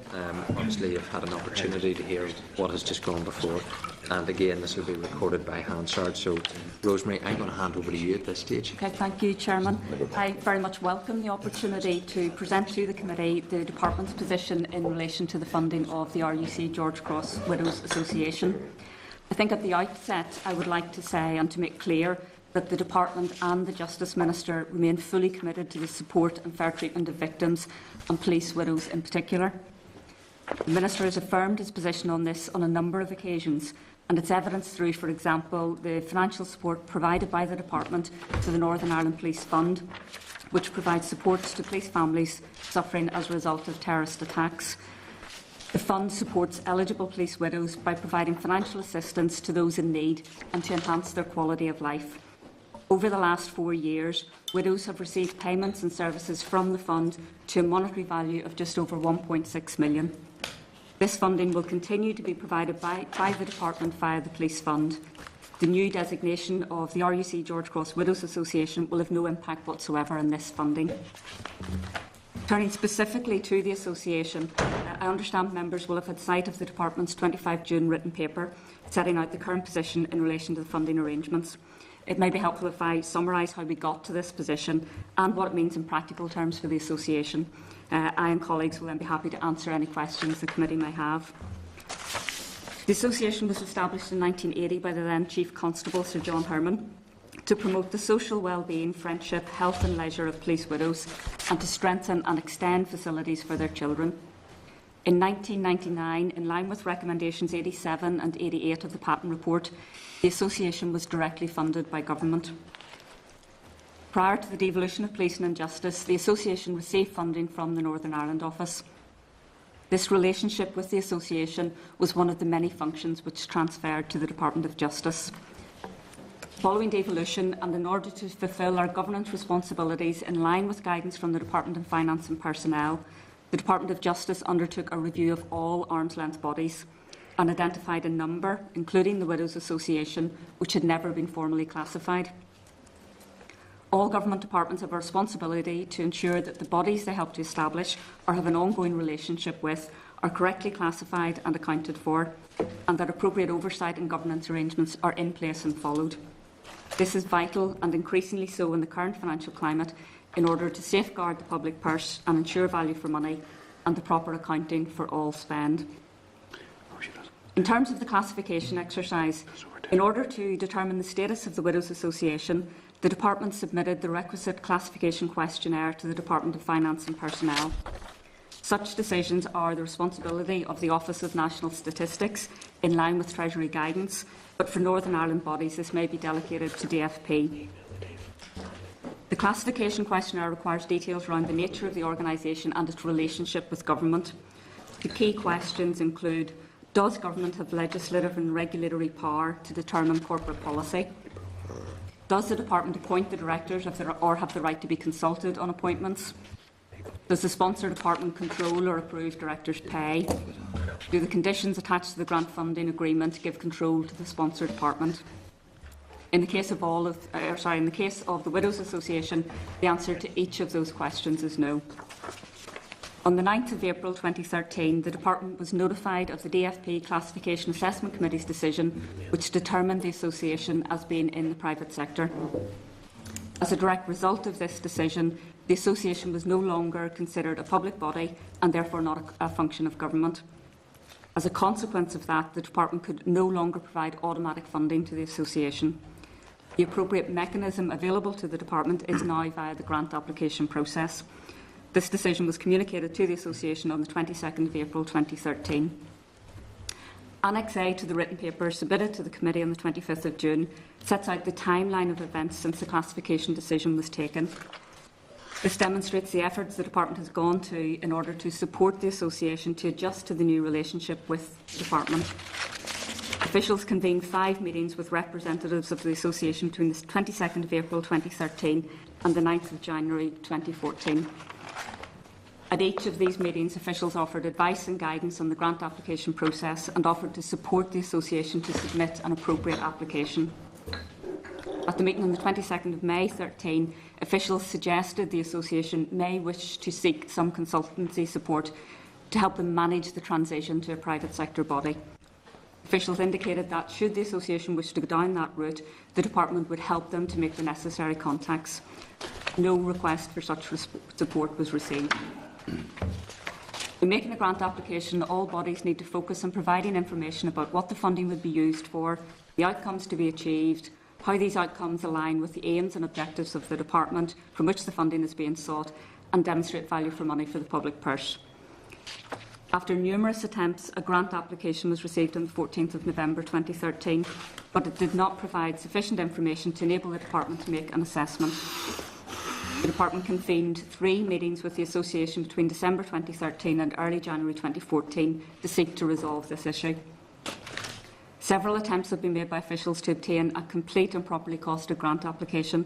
However, despite being told that one was nearing completion, this is yet to be received. The Department remains willing and available to continue to support the Association in whatever way we can, but we must be mindful of our responsibilities to safeguard the public purse. The grant application must originate from the Association and demonstrate the extent to which an award would further the aims of the Department in a way which represents value for money. I hope that's helpful, and I'm happy to take any questions. Thank you very much, Rosemary. In terms of the review undertaken by the Department of the arm's length bodies, how many were identified as needing to be reclassified, or the question at least asked? Yeah, well, I think firstly the review covered all of the Department's arm's length bodies. Yeah. In that process, 3 were identified as not having been classified, and the 3 then went through the same classification process with DFP. And all 3 of them were reclassified as private sector? That's correct. Okay. In terms of the emails which were referred to earlier, and Eamon, maybe you want to address it, that the association are saying were sent both email version and hard copies, but the department's maintaining that it has never been received. Yeah, Chair. I share the frustration and the perplexity that the association have in terms of the applications that were sent through. I am lead official responsible for engaging with the association on this matter, so it's something I took very seriously and took personal responsibility for. And when I was aware that an application had been emailed through, or were we advised by the association that it had been, I made sure to check with my team first off that nothing had been received by them. I checked with our IT people as well, just to make sure that we hadn't missed anything in terms of any emails coming in through. So once I was satisfied that nothing had come through from our side and double checked with our IT team, I went back to engage with the association and advise them that we hadn't received anything. And I had been in contact with them quite regularly just to see where we were and if they'd sent the applications in. I know that Ms Cochrane had mentioned that there were hard copies had been mailed as well. Again, I'd been in touch with Ms Cochrane on that, and so I'd been waiting for the post to arrive, and it actually alerted our reception front desk people for any packages or any mail that might come in for me. When nothing did arrive, obviously the department takes this very seriously, and I was concerned in terms of information assurance and any applications. We might have some personal detail or potentially sensitive information and being lost in the post. So again, I had asked just within our office and location just to do a review and double check that nothing had been received. So again, there had been nothing that has been received by ourselves, either by email or by hard copy, since the first application, which had been sent in November. And again, it's something that, working with the association, as I say, my personal responsibility for this, then if anything had come in, I would have received it. And nothing was ever provided at any of the face-to-face meetings? I think you would receive an application on if there was a face-to-face meeting, you would take the actual, it doesn't necessarily need to be posted or left at reception or emailed. No, I think it's fair to say, Chairman, that the department has huge sympathy for the issues at stake here, and are very keen to work with the association to get them to the point where we are in a position to be able to give them a grant. But as Eamon has said, we undertook a detailed review of all of our records and can find no evidence that this has ever been received. And the association has been able to share with us any documentary evidence to demonstrate that it had been. The requests to meet the Minister, have you been aware of those requests, and have you advised the Minister as to how to respond to those? Absolutely. As soon as we heard of the issue being raised, we checked with the Minister's office. The Department is very proud of its good record in terms of access to the Minister and in particular replying to freedom of information requests. So we did take it very seriously. We checked all of the records, and again, no request for a meeting has been received and no FOI request has been received. I think the Minister is very clear. His door is open to anyone, and I know that he would be very happy to meet with the association if a request was received. So in terms of how we move to the next step, what is it exactly that needs to be done, and what can the department do to facilitate a resolution? What we need to do is to receive a properly detailed and costed grant application from the association. Officials remain willing and available to sit down with members of the association and help them complete an application form that's fit for purpose. Okay. Mr. Humphrey. Yeah, thanks, Chair. I have to say, as someone at the time who was opposed to the patent proposals, none of this gives me any confidence that they were actually right. When you look at the scenario from April of last year to January of this year in terms of communication, I think this whole debacle, because that's what it is embarrassing for the department. You know, this is not the Boy Scouts or the BB. This is the RUC George Cross Widows Association we're talking about, who, as Mr. McGlone has said, were specifically mentioned in the patent proposals which were agreed by the political parties at that time. And there are protections there, and clearly the department needs to look at this very, very seriously. But I have to say, in terms, can I ask you questions there, Rosemary? Mm-hmm. Listen carefully to what you said. What happened to the £19,000 in the drawdown? Where's it? There were £19,000, I think, short in the drawdown that they didn't get. Why was that? In terms of, as was made clear, I think maybe it's helpful to make clear, before this classification exercise was embarked upon, we did engage with the association to let them know that we were about to embark on this process, and officials kept them informed throughout. So that process started in 2012. As soon as a decision was taken that the organisation was classified as being in the private sector, at that time, the only mechanism available to the department was to provide funding through a grant application. In terms of the patent recommendations, the recommendation was that the organisation should be funded by government. That's still the case. All that has changed as a result of the classification is that the mechanism for securing that funding and drawing that money down has changed.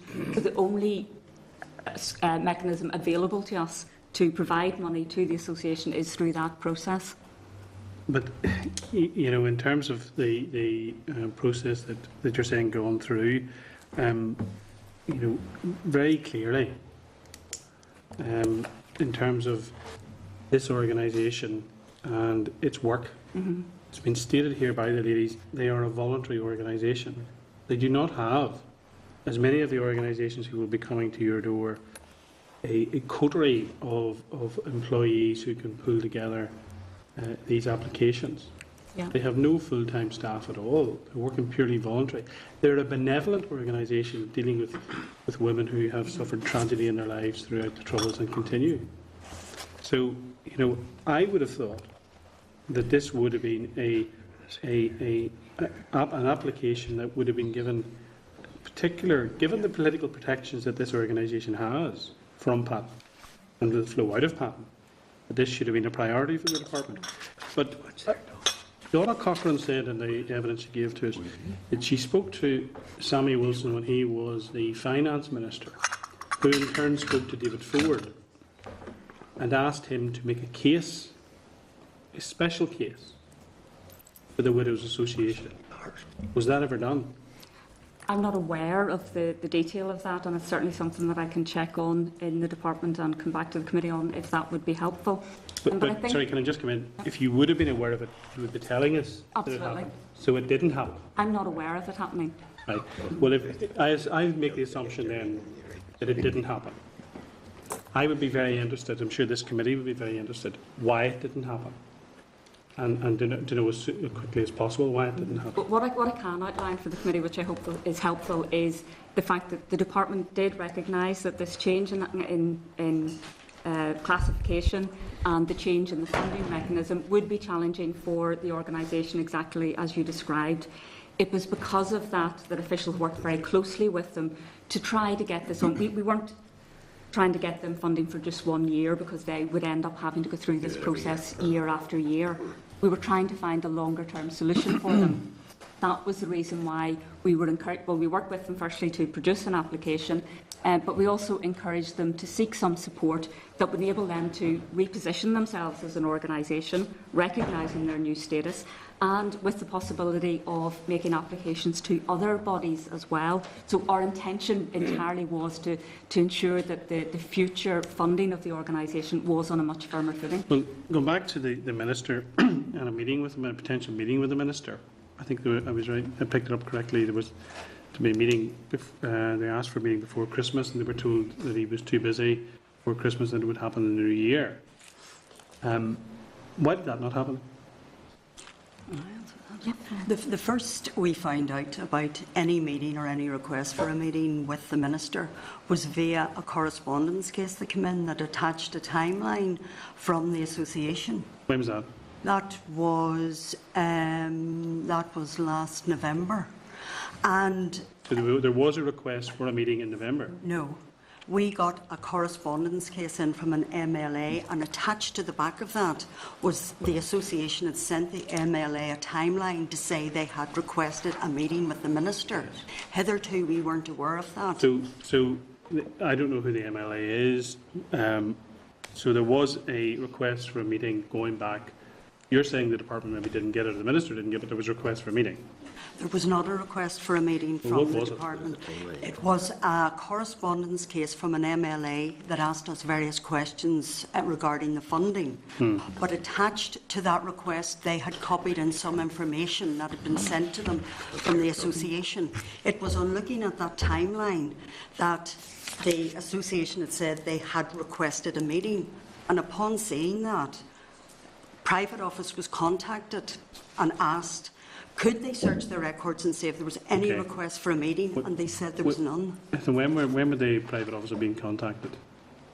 As soon as I got that when was that? correspondence case. Was that November, December? That would have been just November, December time. Chair, excuse me, if I could sir. clarify, in terms of the correspondence case which the department had received, I think that was actually around March or April time, just past. So that was the first time that we had seen the timeline, and within the timelines it was said around It wasn't November, November, December. it was March or April. No, it was November that, according to the timeline, that the request had been made to meet with the Well, Minister. We didn't actually see this timeline until around April this year. Well, look, clearly, Ethan, you had seen it in November, and you may have seen it in March, because I'm getting just more and more confused here, but whenever it was seen, why on earth did nobody in the department be proactive and lift the phone and ask to speak to the RUC Widows Association to ask for a meeting? We did. Right, when? We were in email contact and phone contact. I'm not talking about a meeting with civil servants, I'm talking with the Minister. But the Minister would not have been aware at this point that the individuals concerned were seeking a meeting. But with respect, it is somebody in the department should have taken the responsibility to make the Minister aware, given the organisation we're talking about and the publicity that potentially would flow out of it, and which has now flowed out of it. I agree, but we as a department have actually bent over backwards in terms of trying to engage with the Widows Association. We have contacted them on when I say a regular basis, at some point in time it was weekly, to try and resolve the issue, to have the individuals concerned in so that we could sit round the table and talk through the application process, because it was in all our interests to get it resolved. It is in everyone's interest to get it resolved, and I have to say, I think, including the Ministers, and he should have been, whether through his SPAD, whether through civil servants or whatever, there should have been a proactive approach taken by the department for the Minister to engage with the association, especially given the request by Minister Wilson to make a special case for the association. And finally, Mr Jones, can I ask you, in relation to the email that you, was sent to you, that you said you didn't get in your, I think you said your team weren't aware of it either, you've spoken to your team. We were also told in the evidence we got from the association that you were given a hard copy of that. Where's it? We haven't received a hard copy of it. The contact that I'd had with the association, I was advised that a recorded delivery hard copy had been sent by post. When were you advised that? That was back around early May. I don't have the exact date, but I think it was around early May. I was in touch with Ms Cochrane, who had advised that she had sent through a hard copy by recorded mail. Obviously, I'd kept out a close eye for it. And nothing had come after a few days. I got in touch again to see where it was and to ask the association if they could track it. And following that, I received a letter from Ms Cochrane on the 26th of May saying that they couldn't ascertain the whereabouts of the hard copy version that had been sent. They had also advised that their PC, which had the document copy, had broken and it couldn't be retrieved. When would you have been expecting the original email? What time scale are we going back? The email that didn't appear. When would you have been expecting that? Well, if I could just go back slightly. We met with the association back on the 3rd of December to again engage with them and talk about the application and provide support and assistance in terms of what that should look like. And I thought that was a very productive meeting with the association. We followed up with them then in December and then in early January to progress the application. And from that, we had been expecting an application in shortly thereafter. As I say, that, following that, we hadn't received anything. That was where we get into the case where emails had been sent through, which, as I say, we had checked. Nothing had been received. There was nothing hard copy. You met them in December, and you were expecting follow-up to that in the new year, presumably. And that they would argue an email was sent, you didn't get it. And so, at what point is the department proactive in saying, we didn't get the follow-up, we better make contact? When did you do that? I had been in regular contact with the association all throughout the period, from January right through to March, April, up to the current point. When we had been expecting an application and we had been welcoming an application, and when we didn't get anything through, when we had understood that an email had been sent through, a hard copy had been sent through, which we didn't get it.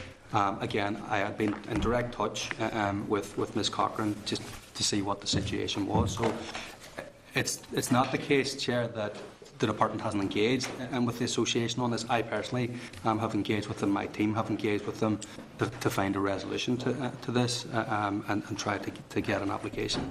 So can I just say, Chair, I'll finish now. You know, this is very unseemly, the whole thing, and it's causing added stress and distress to the association, particularly the office bearers who are here today. Can I implore the department, right to the level of the minister, to get this matter addressed once and for all, and to stop the association continually having to reapply. They are protected by a political agreement from years ago, and that the resource that should be coming to them and afforded to them out of that agreement, you know, is there for a reason. And I really do think this matter needs to be resolved and expeditiously. Thank you. Thank you. Right, Chair, if I could maybe just say, I think we all share the same desire here in that we want the same outcome in this. The department and officials have worked extremely closely with the association to get to the point where we can fund them, not just on a single yearly basis, but we open up opportunities for them to be able to secure funding on a longer term basis and to be able to apply to other organisations. We remain absolutely willing and available to meet with them again and provide whatever support and help we can. But just, can you come back to us on the special case that Minister Wilson asked the Minister to do, and whether that was ever done, and if not, why not? Yeah, I'll make inquiries. Mr McGuinness. Thank you very much, Chair. I just hope that this can be resolved expeditiously, because it really seems a bit silly the way that this impasse has developed. But just one point which Mr Humphreys made, and I agree entirely with him, and I think Mr McLeod made a similar point.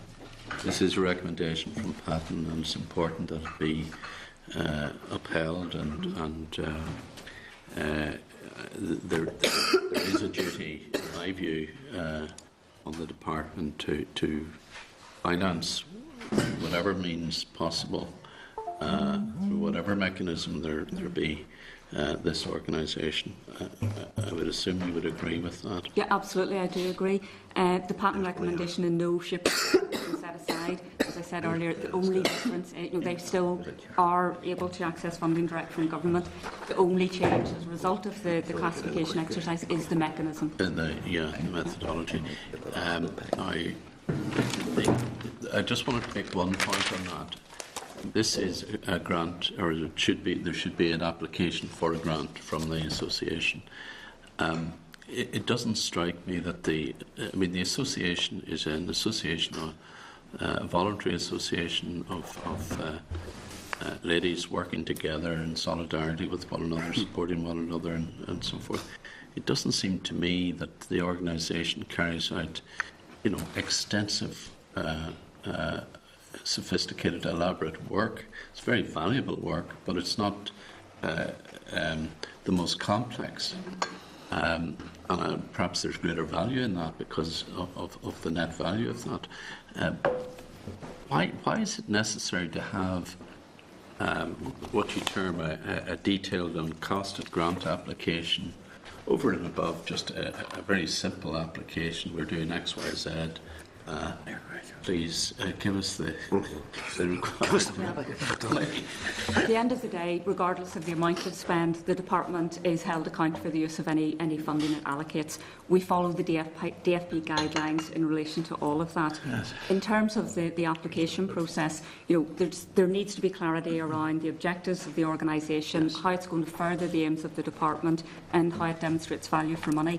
The application form that was received had no costed information in it, and colleagues sat with the association and talked them through precisely what was needed in the form in order to be able to produce an appropriate application that could then be considered. But the one form that we received wasn't in a state where we could consider it. Right. And then the issue of having a consultant to assist the organisation. Again, that was simply in recognition of the fact, as you have indicated, this is a voluntary organisation, yes, that may find the processes challenging and difficult. Yes. We wanted to make sure that we could support them as best we could. We suggested to them that if they were to engage consultants, they could look at their longer-term aims and objectives, produce quite a robust position statement on that, and then be able to be in a position to seek funding not just from the department but from other sources as well. Money was set aside in the department in anticipation of that application being received. It was never received. Right. Thank you very much. Chair, I have to leave now to attend to a delegation. Mr. McGlone. Thanks, Chair. I think quite a bit of the stuff has already been answered, but so just to run you through all of this stuff again, to get it clear in my mind, and probably, Chair, the amount of money we've spent on, or the amount of time we've spent on this here today, a few of us, along with the interested parties, could probably knock together an application for them, just based on what I'm... Now, two or three things. First of all, there is a commitment in principle from the department to support this organisation in compliance with patent recommendations in principle. The department would welcome a grant application from the association that meets the requirements. Grant. Now, to tease out the requirements, from what I've seen, I've filled quite a few of these myself. From what I'm saying and from what I've heard from the ladies who were here, quite a bit of their stuff is travel to some events. So there would be expenditure on travel, social events for people who find themselves and their extended families, perhaps, who find themselves that sort of common bond or bonding or coming together is part of the shared experience and help and support for each other. So costings for that, and costings for other things that might add to that. We heard of a number of occasions and events that people attend. So it's basically costings for that. And probably a wee bit of a preamble to say how this contributes to the aims and objectives of the organisation and to its mission statement. You're not looking for 20, 30 pages of stuff, I No, presume. absolutely not. It's a standard application process that I say colleagues here have sat down with representatives of the association and explained in each element of the form what was required. And then Secondly, just to tease out, that £10,000 is still there for the organisation if they wish to avail of it. It was money that had been set aside quite some time ago now. Whenever we were having those conversations with the association, we set it aside in anticipation of receiving a grant application. Because of the time lapse and the fact that that application hasn't been received, that money has now been reallocated. But as I said, the department will look favourably on an appropriate application from the association. An appropriate application for which, because we're dealing with 2 applications now. If they wish to go down the consultancy support avenue, we remain willing to consider that as well. So, favourably disposed to an application for the ongoing work, and if there is a bit of work required to adapting the needs of the organisation as they stand at the moment and we heard from the ladies there about people who are, say, members and extended families of PSNI officers, work around that a consultant brought in to deal with the long-term financial viability of the organisation and to help them maybe present proposals. That's what that consultancy is for, is it? It's entirely up to the association to decide whether or not it wishes to go down that route. Right. From the department side, we thought that that would be particularly helpful to them because it would mean that they could look at that broader picture and give themselves the opportunity to source funds from other sources. And, right, okay. Grant, that's okay, Chair. Thank you. Mr Dixon. Thank you, Chair. Just following on from Mr McGlone, to be absolutely clear, the money for a consultancy support to help them to make an application and effectively to make an enhanced application because it widens out beyond DOJ. Having the officials first. That resource is still available and isn't part of the grant. In other words, you're not using part of your own grant to fund the consultancy work, are you? The expectation was that the association, if they chose to go down that route, would make an application. At that time, we had set money aside. Yes. As I say, because of the passage of time and the pressures and budget, we've had to release but it. you are willing to look at that again. Yes. So I think maybe one of the messages coming out of today is to encourage, if it is the association's will, to encourage the association to get someone to assist them to complete an application form and to get it into the department as quickly as possible. And that does allow them to go beyond the... I take it on the basis that you've inherited, or you presumably inherited a £38,000 budget from the NIO. You have set aside £38,000 for them, have you? It's interesting that you mentioned the fact that we inherited this from NIO, because quite frankly the problem is the fact that we did inherit this from the NIO and they had not classified the organisation. Yes, so it's because but I mean, we are where we are. So, but have you set aside today's equivalent of £38,000? Money has not been specifically earmarked for that, but an application would be considered. But it would be but an application. But you're not going to say to them you can only have £100 here.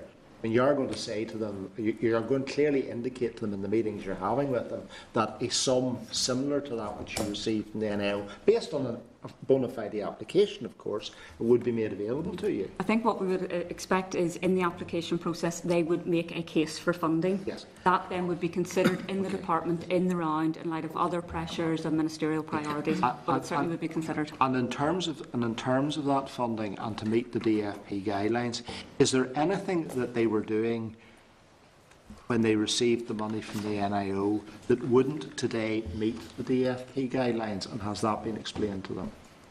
Well, I think the entire process has been explained on a number of occasions. Is there anything in the guidelines today that would preclude? As I recall, the main focus was the fact that since the organisation was first established, some of their aims and objectives are now no longer valid. For example, so a revision of the Constitution, but that doesn't cost money. That just takes a wee bit of time and sort of focused application. Yeah. Okay. But the question is this: is there anything that they were practically doing in the distribution of the £38,000 that they couldn't do today? There would have been some aspects on the application form that both ourselves and the association realised that wouldn't be proper use of public money today. Okay. So there are some things that couldn't be done that were done in the past under the new DFP guidelines. I think that's the key point. At the end of this, all we're trying to make sure is that, as a department, we can genuinely But stand over and show would good it be governance. equally fair to say there are things that they could do now under the DFP guidelines that they weren't or couldn't have done Correct. in the past? Yes. So there's a trade-off in that. There may be some things they can't do now, but there are other ways of doing either those things or doing things differently. And that's where perhaps a little Yes. consultancy support would be helpful. Chair, I think, again, like virtually every member around this table today, could I encourage the Widows Association, and they're here, and I'm glad they're here to hear this conversation, and I encourage them when you dismiss the department officials to genuinely, in the corridor outside today, to get their diaries out, to sit down and genuinely listen, see what they can do on the basis of the conversation which we have had in this room today. And I sincerely hope that, with goodwill on both sides, that and an encouragement that the association perhaps gets some professional help.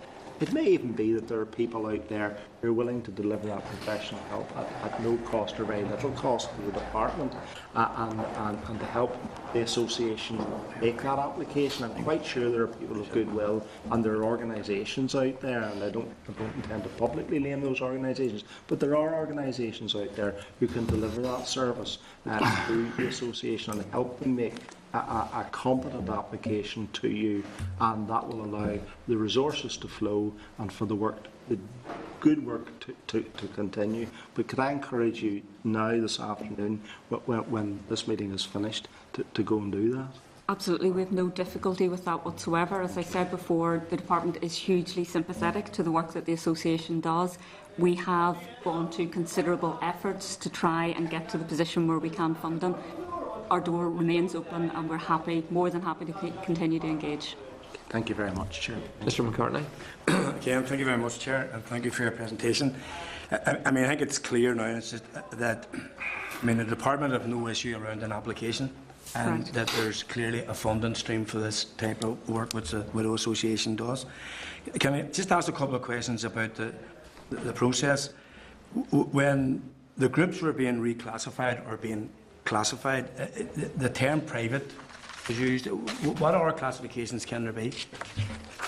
I mean, would there be one for voluntary, or is it just like public-private? I think the term private sector in this case is quite misleading. It's not sort of private sector as you understand it. It's either public or not public. So private would include voluntary sector bodies. That's fine. And they said there was 3 groups that had to be reclassified or classified. Do we know who the other 2 groups were? And Yes. how they responded? Have they been able to engage with the process? As I said, we reviewed all of the arm's length bodies. We identified just 3 that hadn't previously been classified by NIO: the Widows Association, the Prison Service Trust, and the Prison Service Benevolent Fund. And in each case, the DFP process identified them as being in the private sector, not government. And was the other 2 organisations able to streamline themselves to make applications? Prison Service have gone through a process with them. They've been engaging in exactly the same way as we have with the association. So, I mean, in terms of, Stuart and our people have said this, so the arrangement, when this was devolved, was there a reason why they had to be reclassified? It wasn't, for clarity, it wasn't that they had to be reclassified. They had never been classified in the first case. And perhaps if they had been, then the process would have been. I would imagine, my guess would be that had they been classified in the first place, we would still have looked at them in terms of just as a the wider new Department of all. Justice looking across all bodies. Yes. Okay. Thank you, Chair. Thank you. Okay. Mr. Anderson. Thank you, Chair, and thank you for your presentation. Rosemary, you tell us that you recognise the problems and the difficulties that's being experienced by the George Crosswood Association due to this change, and that you have worked closely with them. What's this? But if that is the case, that you've worked so closely with them, why are we in this, as my colleague has said, debacle today? Have we reached a point where we haven't got it resolved? Yeah. All this close working relationship has produced, as I see it up to now, nothing. in relation to the association itself. I think from the department's perspective, the timeline of events that we shared with the committee demonstrates that we did go to some considerable lengths to try and help the association, and that is very much in recognition of the importance that we attach to the work that they do. Colleagues have met on numerous occasions, talked through the process, explained what was needed, but at the end of the day, we did not receive from them the output that was required. We didn't receive an application that could be assessed. Well, on the back of that response, I don't know what I have to be careful in saying this, but are you in some way taking a step back here and putting the onus maybe on the association to say it's maybe they should have been doing more to reach a point where this application would have succeeded and should have been done? No, absolutely not. That's not the case. We have taken very much a shared approach to this. We have tried to work with the association to enable them to put in an application, but the fact remains we can't fund the organisation without having received an appropriate application from them. It has to originate from them. That brings me back to the next the scenario again, where we come back to Eamon on this timeline. This application, should it be email, hard copy, whatever has been lost.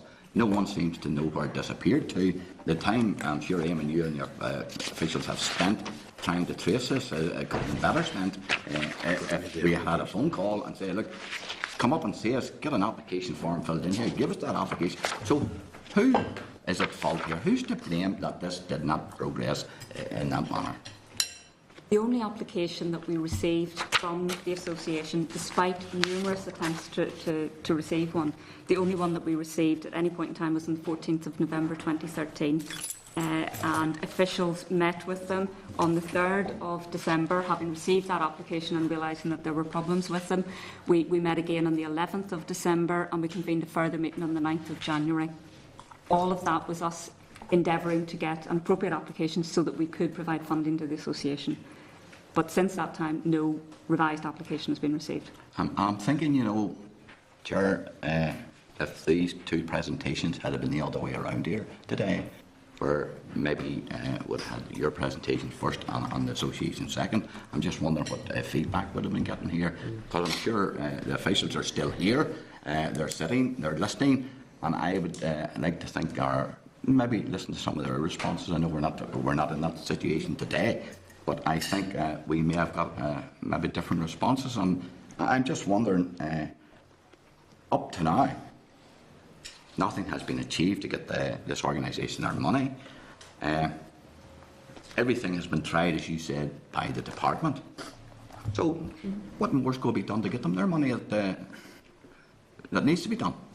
I can only reiterate, what needs to happen is that we get an appropriately completed grant application. But you tell me you're working closely with them and you haven't got that far yet, so who's going to move this situation forward? Is the department, the association? Where does the blockage lie here? And I said I wish to have this conversation with these two presentations all the way around, because I think I would get a different response, but maybe Rosemary will let me know. Chair, it's maybe helpful if I clarify the point that the last written communication and contact that I'd had with the association was 26th of May, I think it was, where there was a request for a blank application form in the recognition that the hard copy couldn't be retrieved and that the email had been lost, which I'd sent through and replied on the 5th of June, and also had offered to meet on the back of that. I said I'd be willing to meet with them if that would be helpful. So it is hugely regrettable that it has got to this stage.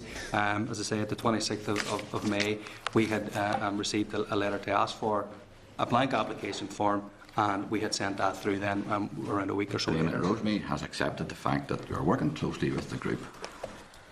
Nothing has been achieved up to now. So there's a feeling somewhere here by someone. So I'm trying to work out, is it the department or what's coming from here? Because I believe that there has to be somewhere along the line that it's not rocket science to get, as my colleague here said, to get an application form sent, filled in and returned. It's not rocket science. There's hundreds that are being done every day of the week. So who's to blame? Where's the failing here? I'm trying to work this out. All I can say answer. I want to know where's the failing. All I can say is the blockage, as you described it, is in the fact that we haven't got a completed grant application. As soon as we receive that, we will be able to process it in line with normal Have business. you, as a department, done everything possible to overcome that over this last number of months? In our view, absolutely. Officials have worked extremely hard and made numerous attempts in engaging with the association to support them to develop the application rather than just receiving it from them. We have sought very hard to help them get to that point where they can give us an And today, you haven't got that as yet? Correct. So what do you propose to do as the department to ensure that we do move this forward and the association gets their money? Again, as I said, we remain absolutely willing to work with the association to help them complete the application, get it to us so that we can process it. But ultimately, the application has to come from the association. If I was to ask you, Rosemary, is this not a complete embarrassment to the department? Yes, no answer. Is it an embarrassment? When we talk about the amount of funding, what we're doing, we say it's all public money and all that. But bottom line, is it not a complete embarrassment what we're sitting talking about here today? Well, I would agree it is certainly hugely regrettable that we're having Not this an embarrassment. conversation today.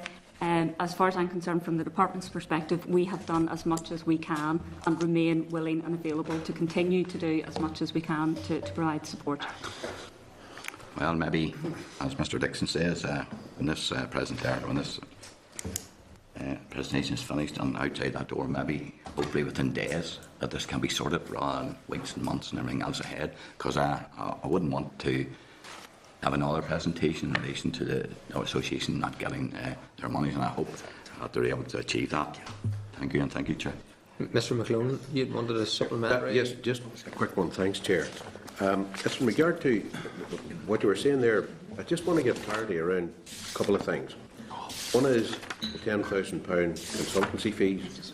The second one is the whatever, I'll not commit it to £38,000 because the application could come in for maybe a bit more than that or whatever, for the functions of duties. Within the department, is there a promise, for want of a better word, that in fact that resource will be there if a suitably applied for application is received at the department? Money has not been specifically set aside for this purpose, but if an appropriate application is submitted, the department recognises and appreciates the value of what the organisation does, and it will be considered in the round with any other applications. I'm thinking in the context of the patent proposals, which the previous issue of the policing and emergency service college, that was a commitment enshrined in that as well. So it's quite unique in that context, insofar as it was a key part of the negotiations that led to the Good Friday Agreement and the likes of that. So therefore, that fact certainly wouldn't be lost whenever the department is considering the application. well, I hope it wouldn't be lost. I hope it would be found. You know, careful. Where I come from, they say things slightly different. You know. Now, the second thing, just especially in the context of what we've been talking about earlier, that things been lost and found. Now, the final thing is just what I wanted to know was the duration of any potential award having been found. The duration of that award, what period of time? Because we don't really want a situation where, with the best will in the world, people who have other things to do become an annual fundraiser or an annual form filler that proves so difficult, because then, well, people devote that much time, and we see it so often, to filling forms that the core activities of the group sort of ways can get sidelined for the duration of the time that goes on, you know. The application form itself isn't lengthy, it isn't difficult to complete, but my understanding is it's an annual application. Really, an annual? But the intention was very much, and that was why we made the offer about the consultancy support, was to widen out the objectives and the description of what it is the association is there to do, so that they are in a position not just to rely on one source of funding, but that they could describe it in a way that they would be able to access other sources. And then that brings me on to the next question, given it's an annual event, which is a bit, you know, it's not probably the best way it can maybe be looked at in terms of the duration of the award. That is, other organisations in a similar position, are they going through the same process, and will they have to go through this annual for application of funding too? Or are awards for a 2-year period, 3-year period, 4-year, 5-year period? Unless colleagues know It's otherwise, just that my I'm looking understanding at is it's annual. if the nature of what the organisation does doesn't vary that much from one year to the next. Really, why would you be asking them to submit fresh applications annually? Again, any process that we would be asking of any organisation, not just this particular one, would be so that we can demonstrate that as a department we take governance of the public purse seriously and that we follow the rules set by the Department of Finance and Personnel. Mm-hmm. And that applies to all organisations that you fund. Mm-hmm. All of them have to apply annually. No, depending on the nature of the organisation. Well, that's precisely this the point particular one, because it's in, it has been classified as being in the private sector. This is the process and the regulations that DFP have set, and which the department has to follow. So all, unless it's reclassified, which being the case, were to be reclassified, what would happen? The department would judiciously apply whatever rules that follow DFP classification, and those rules and regulations are set by DFP. Say were to be reclassified back to what it was, or sorry, what it wasn't, but what it was perceived to be by the NIO. If it were to be reclassified for any reason, we would follow the rules and procedures set by DFP in line with any new classification. An arm's length body, right? Do they have to apply annually for funding? Arm's length bodies, if they're NDPBs, they get an automatic drawdown Yes. based on their activities long term. Yes. But it's different if someone is classified as being in the private sector. Oh, absolutely. I know Yes. that's where the overall problem lies with this. That it's classified in a different area to what it's thought to be classified in. So. Chair, just to clarify, arm's length bodies across the department would be given an indicative allocation across a spending review period, but their budgets in year may be subject to the sort of competing pressures which the committee is aware that the department is facing this year. So, but they're guaranteed year on year there's going to be core funding. Well, yeah, to take your point, Mr. McGlone, if the association was classified as an ALB, then they would be treated in the same manner in terms of an indicative allocation, but again, it would be subject to scrutiny year on year and within monitoring rounds as well. Yes, which is back to the conversation between two ministers that really should be had around this.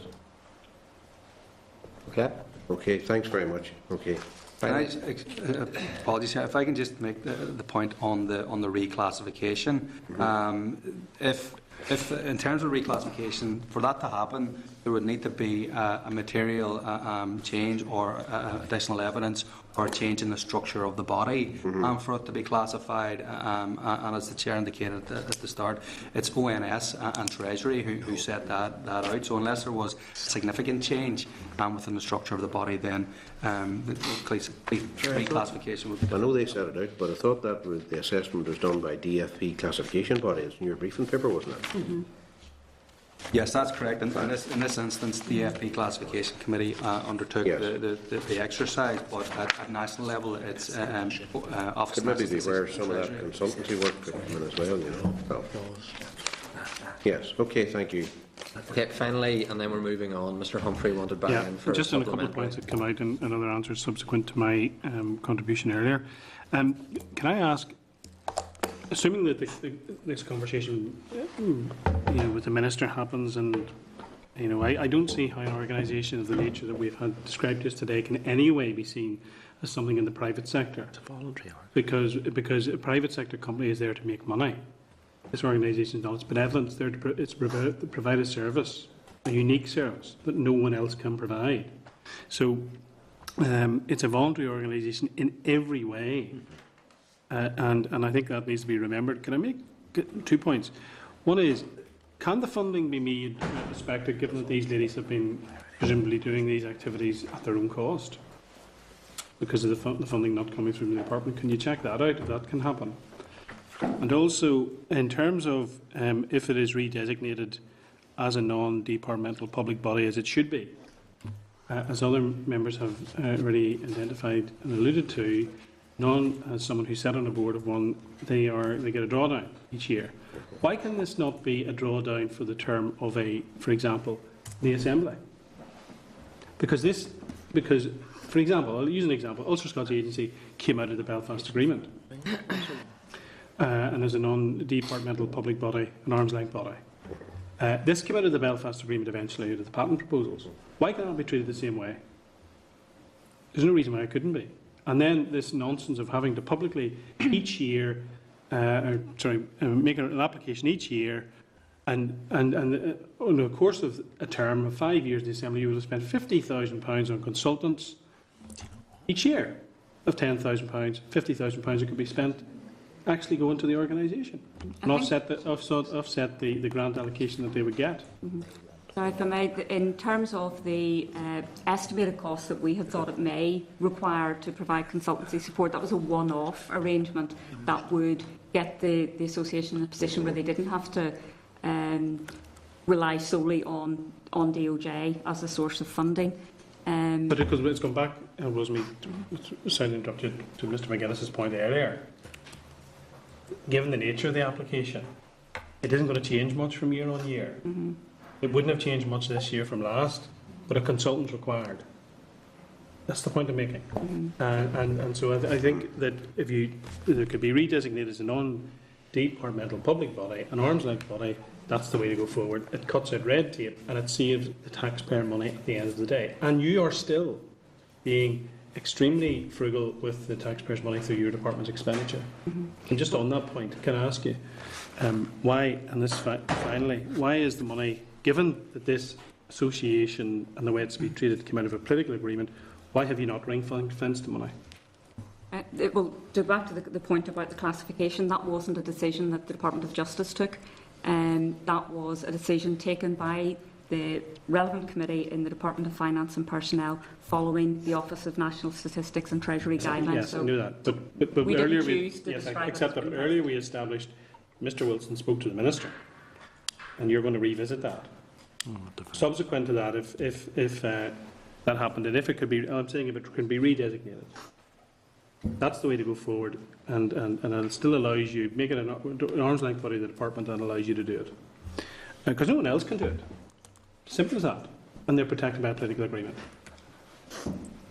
Unfortunately, within that, we are bound by the regulations, the national and local regulations that are set by Treasury and DFP. It was that process that classified them as being public and private. But you're not bound if it becomes an arm's length body. But you still have the protections there that you need and require, and you've given in your evidence here. Thanks, Chair. Okay. Hopefully you can get it resolved, because I really don't want to have to spend another meeting about £38,000. So, make a special case. At the moment, what I see is it just doesn't fit into a nice, neat box for a civil servant to tick. Well, then redesign the box, and that's your job as officials to do that. And if you need the Minister to make a special case to the DFP, get him to do it. But you need to redesign the box, because this isn't a normal group. It's a special group. It's not a normal private sector organisation. It's a special group. So get special provision. It happens all the time in different organisations. So rather than just this body needs to fill out the form, the association needs to fill out the form, then we'll consider it. And I'm not reassured by a lot of the language that it'll be in there with competing priorities. That's not the language of a department that's saying we recognise there's a special commitment made in Patton to provide funding. It's no, make an application and we'll consider it along with other priorities and we'll be sympathetic. It's not the type of language that I think actually reflects the status of the organisation, and therefore you need to go and design a facility to channel money to an organisation that is doing very good work for its own members. And you talked about safeguarding the public purse. Well, their lost loved ones safeguarded the public. So there's the priority. That's the thinking mentality that needs to take place within your officialdom, and get a system to fit around that, not just it doesn't fit that particular box so I can't tick it. Now that's my hope, that at the outworkings of this meeting that it'll be dealt with and resolved, because it doesn't help the association and it doesn't help the department for this relationship to be as fraught as it is. So let's try and get it resolved. Certainly, Chair, if I may say, in terms of the relationship, we have absolutely no difficulty as officials and the department in continuing to work as best we possibly can with the association to get this to the conclusion that we all hope to see. And I think the Minister also has been very clear in terms of the priority that he attaches to the importance of ongoing support to victims and in particular police widows. So when this is considered in the department, it will be in that light. Okay. Okay, thank you very much. Thank you.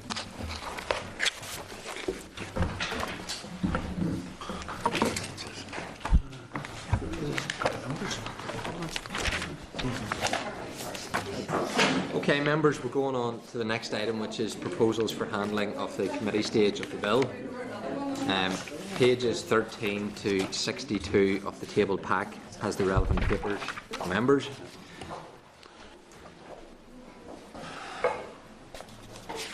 Obviously, committee stage of the bill commenced on the 25th of June and they were circulated to members yesterday. Yeah. The department has provided information on the amendments that it plans to bring forward for consideration during the committee stage of the bill. This is included at Appendix D within your papers. It has also provided a delegated powers memorandum, which is at Appendix F. There's a provisional timetable for the bill, a draft media signposting notice, a draft letter inviting written evidence, and a list of key stakeholders to which the letter will be sent has been prepared for consideration today. Given that the consultation on the bill will be undertaken over the summer period, a closing date of Friday, 12th of September of this year is proposed for receipt of the written evidence. A request for views on the Department's proposed amendments has also been included in the draft letter of key stakeholders. Given the size and range of the issues covered by the bill and the amendments to be brought forward, the outline timetable is currently based on an extension of the 30-day timescale set out under standing orders for the committee stage to the 27th of March 2015. The length of the timescale will, however, be discussed and finalised at our meeting on the 10th of September, whenever we would return. Just to inform members that the delegated powers memorandum will be sent to the Assembly Examiner of Statutory Rules, who will prepare a report highlighting any issues which the committee may wish to request further information on from the Department of Justice. To remind members, the Attorney-General for Northern Ireland wrote to the committee asking it to consider a potential amendment to the Legal Aid and Coroners Courts Bill to amend the Coroners Act 1959. While the committee was generally supportive of the principle of the proposed amendment, it was of the view that it raised a number of issues that required further scrutiny and consideration, which was not possible within the timescale for completion of the committee stage of the Legal Aid and Coroners Courts Bill.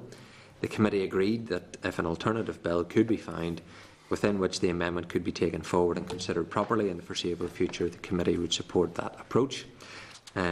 So members therefore may wish to consider it within the context of this bill. Wording seeking views on the proposed provision has been included in the draft letter to key stakeholders, and if content to include this matter in the letter, a copy of the Attorney-General's draft provision will also be provided to them. An electronic bill folder has been set up for members.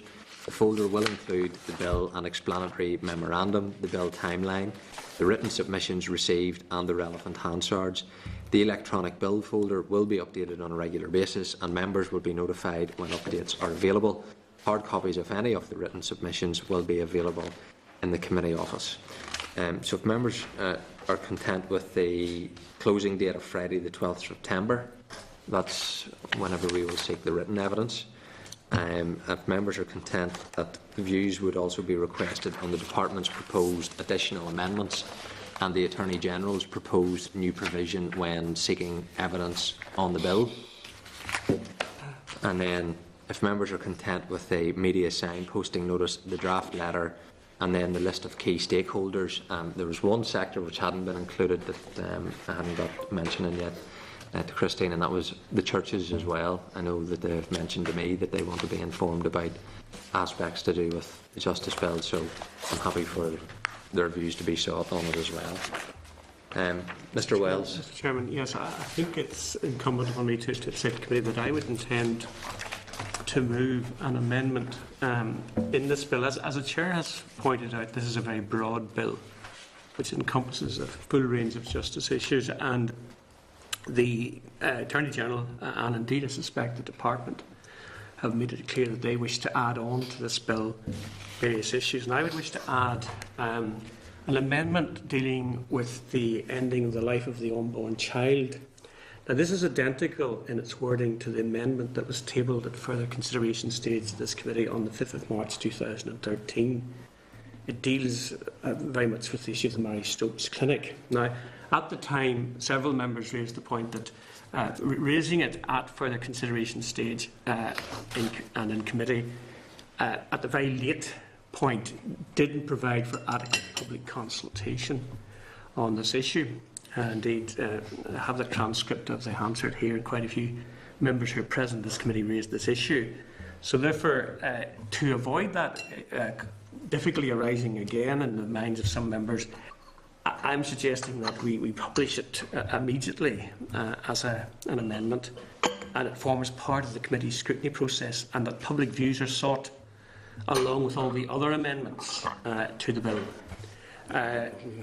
So, just to refresh members' minds, Clause 8 is quite short, or Clause 11 as it was to the then bill. It was tabled in the names of the Chair, myself, Alban McGuinness and Tom Elliott, and it dealt with the whole issue of the carrying out of terminations of pregnancy in private non-statutory hospitals. The aim of the amendment was to ensure that if terminations of pregnancy were to be carried out, they would be carried out in state hospitals rather than private clinics, and that that the full rigour and control of the state would be applied to that situation. So I feel that it's important that I raise this and make members aware that it intend to do it. At this stage, all we're asking for is that it's tabled and the public, both for and against, and no doubt this will attract a lot of views, will have an opportunity to be consulted upon it. Just one technical point: the committee can't obviously table it, but the committee can, as with the Attorney General's amendment, the wording of it can be published with the rest of the bill and those other amendments, and seeking public views on it. So that was. I'm happy for other members if they want to make comment on it. Otherwise, if the committee's content, I think it's a reflection of how the debate was conducted last time and the points that were made. The Minister had indicated that he would carry out a consultation, and we don't need to go through the Hansard, but obviously that was well over a year ago and that has never happened. So I think for some people, they plan to bring forward the amendment again, but rather than leave it to a late stage, that it would form part of the scrutiny process of this committee.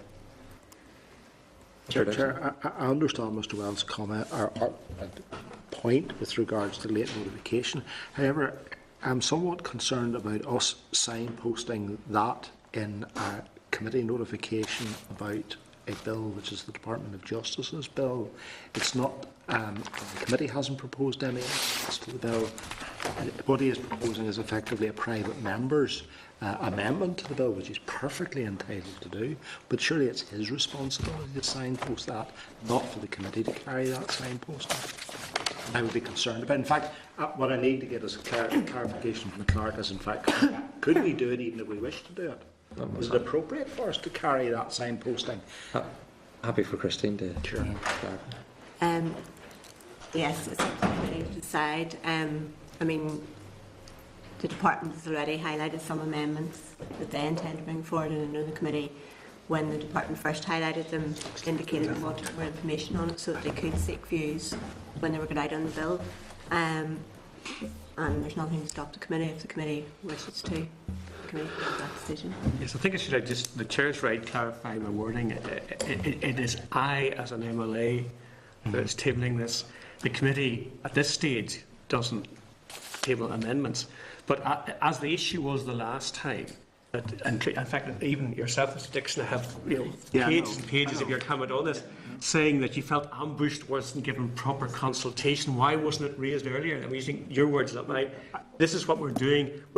I'm tabling this, as the Attorney General, no doubt, will, as the Department of Justice will, bring in amendments in a very broad bill for public consultation. The public will get their views made on it. I'm just concerned that a private member's amendment to the bill has the potential to both be carried in the committee's signposting and also, by implication, might carry with it some sort of indication that the committee is either supportive or not supportive of the content of that by simply putting it into the documentation. Those are the concerns that I have. Yeah. No, happy again for Christine to clarify. I mean, if the committee wishes to go down this route, what we would do is in the signposting notice, the signposting notice will go in the way it is, referring to the Justice Bill. But whenever you go onto the link, it will highlight, as in the stakeholder letter, which we would also include, that where it says the committee also intends to give further consideration in the conduct to a proposal from the Attorney General for a potential amendment. It also refers to the Department's potential amendments. Then we would put in that the committee was advised that a member intended to bring forward the amendment that's been outlined, and the committee is seeking views on that as well. So that's the way it would be worded. It wouldn't be worded that it's a committee amendment or anything. It would simply be flagging up the way the letter already flags up, that the Department has informed the committee it intends to bring forward amendments. The Attorney General previously contacted the committee regarding a proposed amendment. So basically the letter would be added to say that a member has indicated that he intends to bring forward this amendment, and the committee is seeking views. So it's not going to say any position of the committee or whatever. It's simply because you've been informed, same as you've been informed in those two. That's the wording that would be included in the letter. Mr. McCartney? I mean, I would share Stuart's broad concerns, but it's assuming that the committee approves, by vote today, what weight is then given on the individual amendments in terms of calling evidence? Do we end up then nearly doing 4 or 5 separate bills, which I mean may be the case, but that means then in the future any amendment tabled by any member will have to have, in my opinion, the same scrutiny and same rigor. Well, it's reflective of the points that both you made and Mr. Dixon made. I think Mr. Dixon made it very clear that the last minute ambush. Well, Mr. Wells can quote what was said. It's to avoid that. I have no difficulty, Chair. Mr. Wells is absolutely right to highlight his amendment. But my concern is that it is then this committee seeking those views. Mr. Wells is entitled to see. It's the same as the Attorney General. He wants to have the power to have inquests on deaths in hospitals. That's not the department. And procedurally, and I made the point in the debate, once the Minister introduces the bill to an Assembly, it becomes the Assembly's bill. It's no longer the Minister's. So therefore it's in the ownership of 108 MLAs to determine the shape and outcome. And indeed, Mr. McCarthy said in his speech, Sinn Féin is totally opposed to the tabling of the amendment at this stage of the legislative process. Yeah. So we've taken that on board. I mean, if you have the time, read it all out. Well, I have. I mean, don't quote one sentence. Well, of course we were. Yes. I mean, and we would be because of further consideration stage, because we know what took place. Legitimate as it was, I was entitled to make that point. But I think the points we made in general are but much more broader than that. So if you're going to quote some, at least try and... Yes, but the fundamental point that was raised by all of those who opposed the amendment previously, and some even said they saw merit in the amendment, but they just felt we'd gone about it the wrong way. I have no issue. I mean, I have no issue, and I've said that with you tabling the amendment, but let's not try and kid one nor why it's been put on the table. You're not putting that on the table because somehow you feel that Stuart Dixon felt that there wasn't enough consideration. I thought it looked very hurt to me. You're doing it because you want to do it, and that's fine. Say it out clear. Yes, I do, and the fundamental objection, the reason why it failed the last time, was that many members expressed concern there wasn't adequate public consultation about it. Now, this mechanism... No, I would disagree. I would disagree that was the fundamental reason why it failed. Well, because in terms of our party, signed the petition of concern, there were 28 members signed it. It was a broader issue than that. So let's not kid ourselves. Well, that still doesn't stop me as an individual member alerting the committee that I wish to table this amendment. Absolutely. And I'm on exactly the same basis as the Department and the Attorney General. Absolutely. I mean, I have no issue with that, but I'm saying as we're laying the foundation that every bill comes in front of the committee, that there can be an amendment tabled that the committee will then do full scrutiny on. I have no Well, issue actually, with I it. think that's a good idea, because there are frequently very late amendments. And I'm sure that will be quoted back to you in the future when our amendments are tabled. Very late amendments tabled, and maybe it would be better if the member had intended to do that all along. He did it to this stage. Yeah, sure, as long as that principle is applied, if our amendments are tabled at the same stage in our bills. Like, there are other amendments that I will be bringing, not related to this issue. I'll not be expecting the same committee scrutiny, but there will be amendments that my party plans to bring on a range of issues, and we'll do that as every party can do at consideration stage. But this is one particular amendment that last time was brought forward by Alban, Tom, myself, and got 53 votes to 40, but was blocked because of the veto. And one of the planks of argument put forward wasn't subject to scrutiny. So this isn't, and I think the clerk has outlined and how this would be profiled, that it won't be profiled as this is the committee's position, this isn't a committee amendment. And in those circumstances, Chair, then does it warrant the same level of scrutiny by the committee as those matters which are the main plank of the bill? Well, I think it's a matter for the committee to determine how much level of scrutiny they want to put into the bill and the amendments. Well, there'll be parts of the bill that committee members won't even mention. No, I understand that. And there'll be other parts of the bill and amendments. But we run the risk of effectively the bill being hijacked by one high-profile issue over and above the purpose of committee scrutinising a bill. That's your view of a committee process. I suspect there'll be other high-profile issues will be introduced. I've got some indication of what could be coming, and therefore I don't think this one will be utterly dominant. But I mean, so be it. I mean, for instance, the trafficking bill, let's be honest, has been totally dominated by one clause, which wasn't an amendment. Exactly. So if that inevitably happens, but I assume what will happen is Christine will put the ad out on the internet. We'll see all the responses coming in, and then we'll assess whether there's sufficient objection or support coming in to decide who we then call for witnesses. But why this amendment over other amendments which you've alluded to but haven't put forward? Well, because those are not coming from me, they're coming from others. And if someone else had written to the committee today saying they proposed to put that, would we have included that? Well, I made the point, if not last week, but the week before. In fact, I made the point to the department, and that's why they have tabled 6 amendments, that if there are any amendments from the department, let us know, and indeed I read it broader. If there's any other amendments, the sooner we can get them, the sooner that we can scrutinise them in the process. That doesn't preclude members who are quite entitled to put down an amendment at further consideration stage and never have mentioned it to this committee or mentioned it to any other MLA. Procedurally, MLAs are allowed to do that.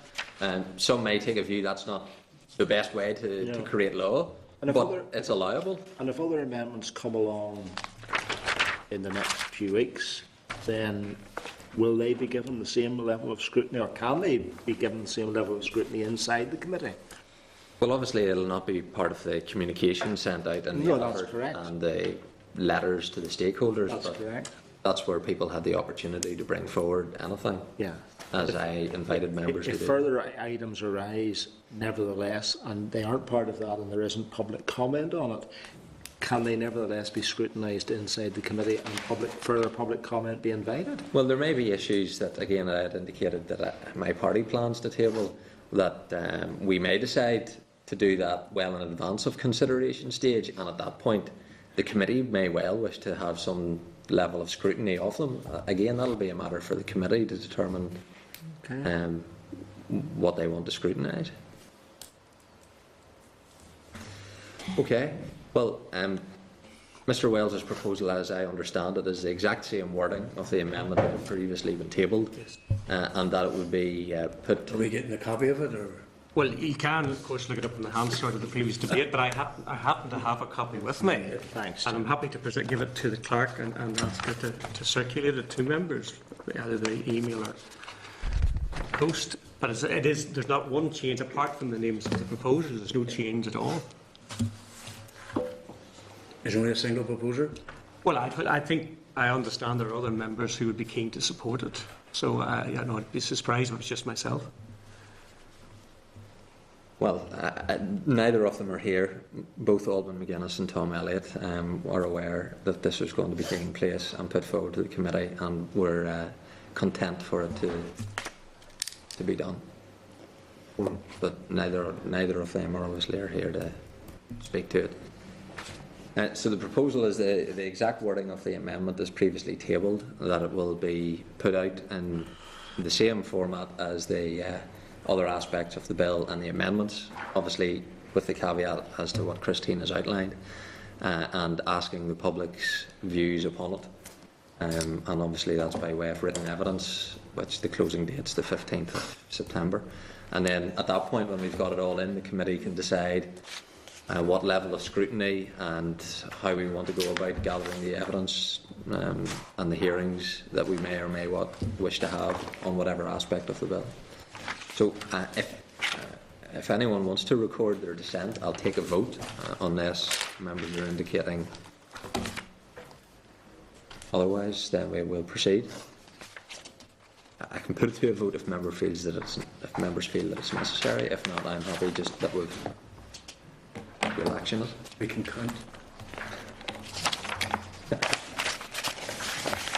Okay, and then agreed.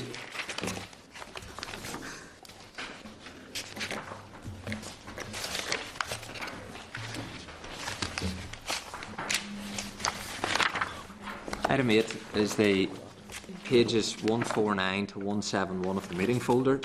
The Serious Crime Bill was introduced at Westminster in early June and has the principal objective of ensuring that law enforcement agencies have effective legal powers to deal with the threat from serious and organised crime.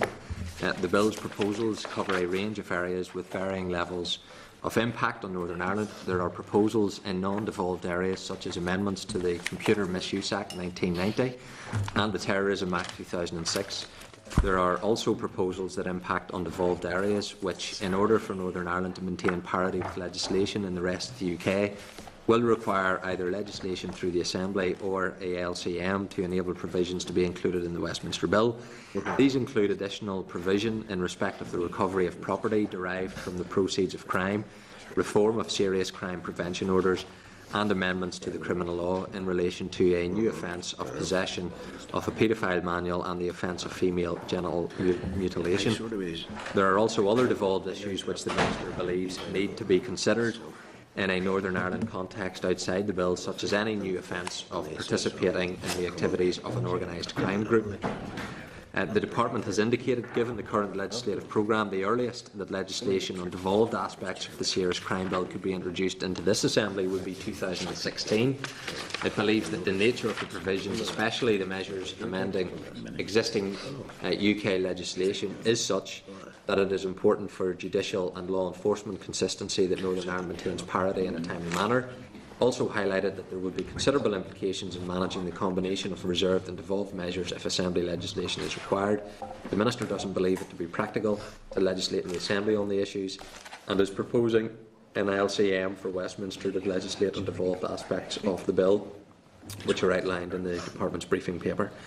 So it's whether members disagree with that approach or whether members are content to note the approach being taken by the Minister. Content to note.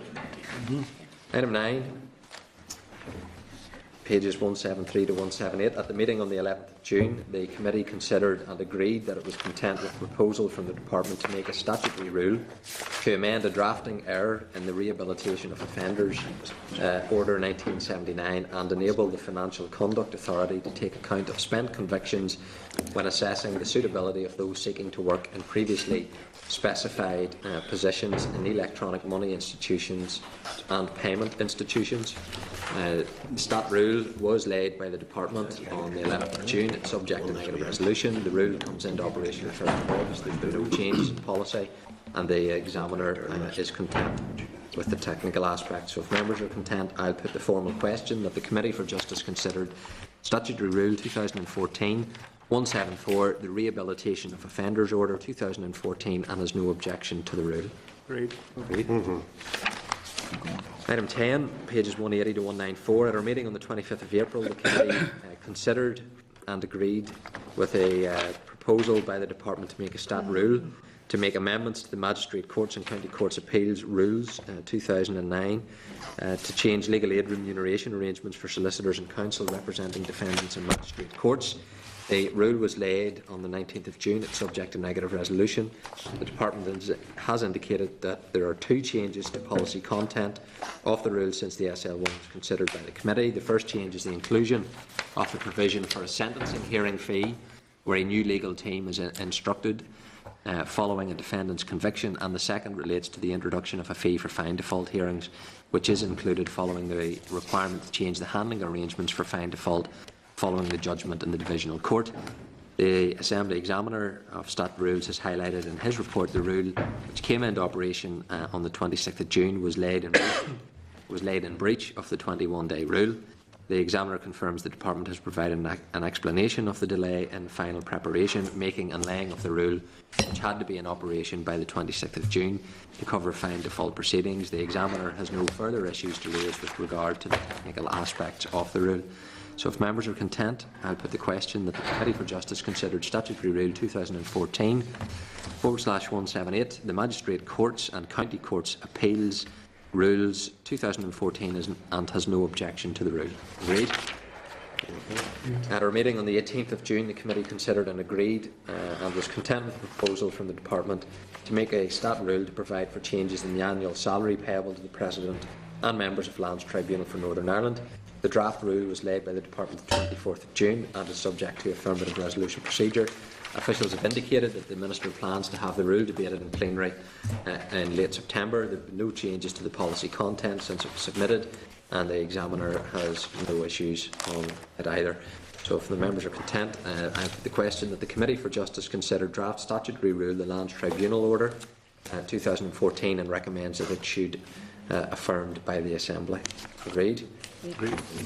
In April 2013, the Department commenced a public consultation on 6 options for the future funding of money damages claims to seek views to help identify a preferred option. The consultation closed in June last year. However, officials continued to meet representatives of the insurance industry and legal profession.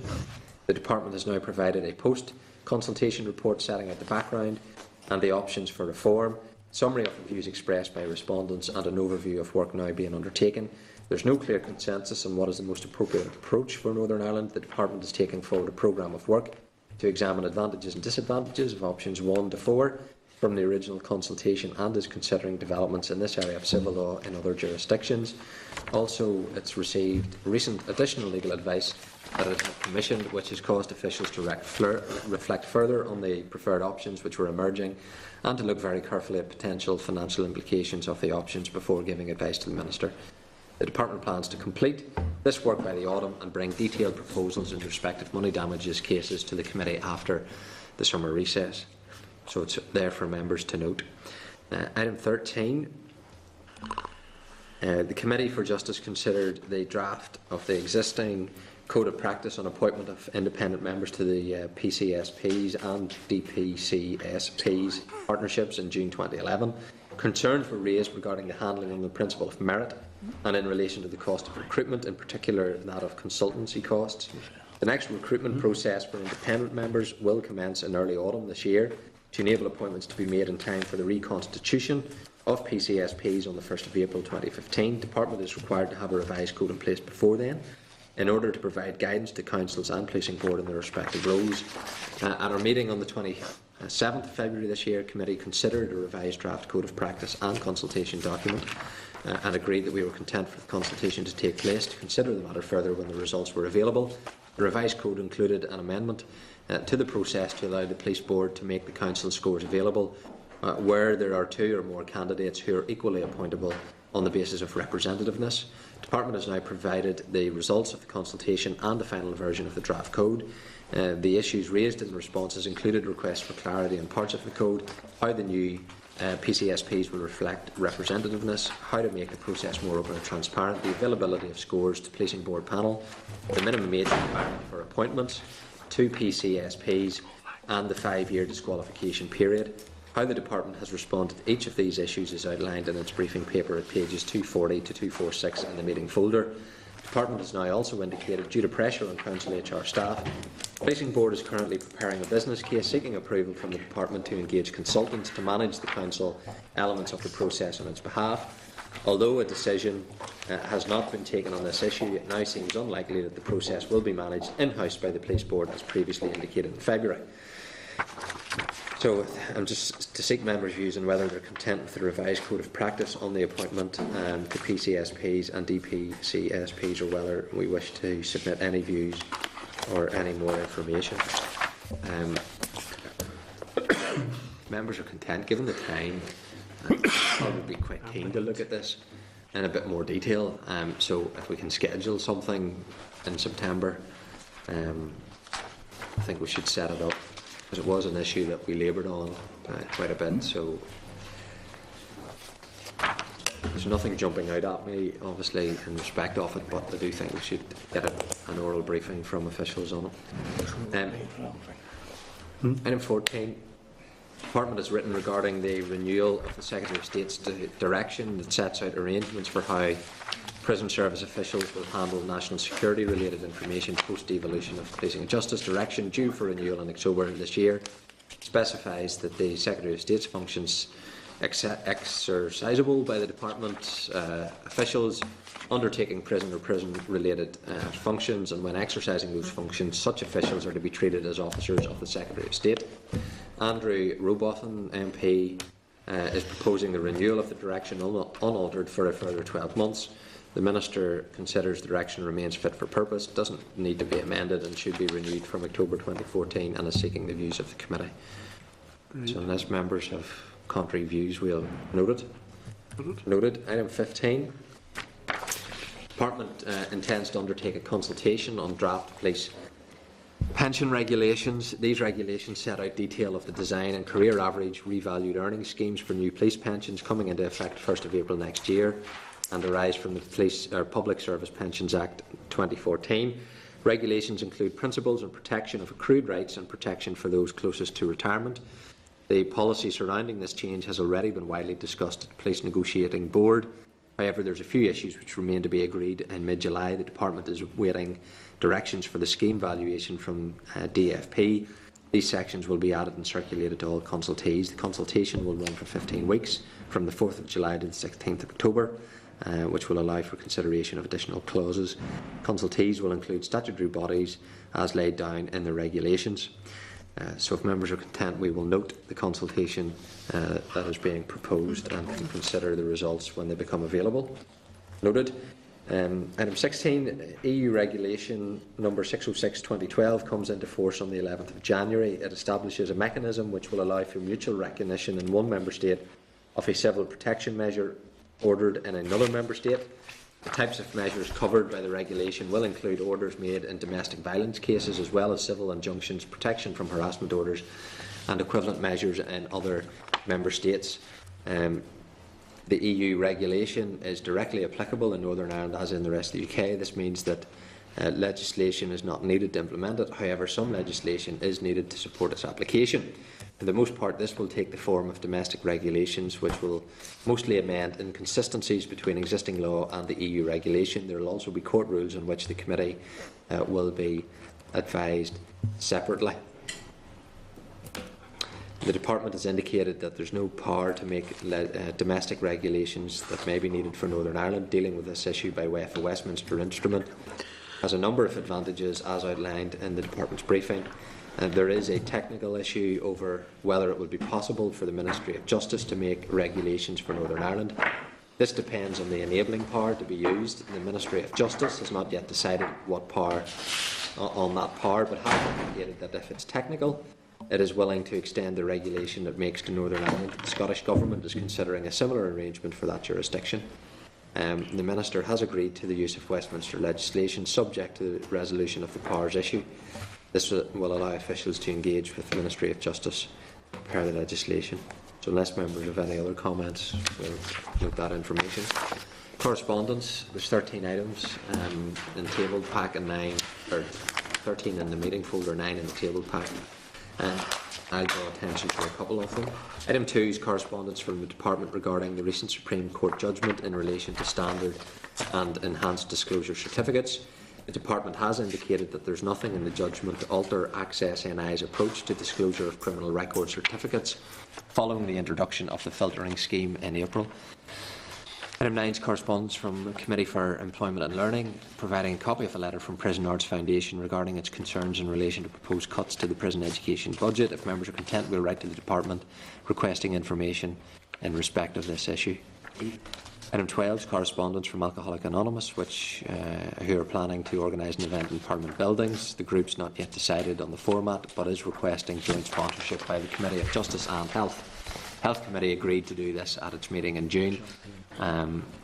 So if members are content that we would be co-sponsors of this particular event. Agreed? Agreed. Item 2, the table packs a response from the Department giving information to the Committee during the briefing on reform of Crown Court remuneration for solicitors and counsel representing defendants. That took place on 28th of May. Information covers comparative costs of prosecution and defence in Northern Ireland, the impact of cost reduction since 2011 and the analysis of Crown Court costs in Northern Ireland compared with England and Wales. So it's there for members to note. Item 3 is a copy of a letter from the Chairman of the Joint Oireachtas Committee on Justice, Defence and Equality to the Minister for Justice and Equality. The letter sets out the Joint Committee's interim response arising from the review of Garda Síochána Act 2005 and focuses on the issues relating to the oversight of the Garda Síochána and related bodies. Item 6 is a letter from Mr Jim Daniel, who is undertaking a review of access to justice in Northern Ireland Part 2, outlining his approach to the review and intended timetable. The committee has agreed to schedule a briefing from Mr Daniel in October 2014, and of course individual members are able to contact him directly. Is there any comments on any correspondence I have neglected? If not, are members content we'll action it as outlined? Agreed.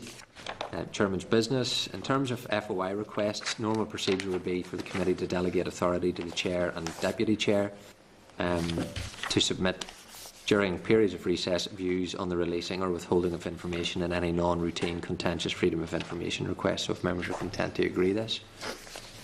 Any other business? Okay, well then, the next meeting will be Wednesday the 10th of September in room 21. Room 29.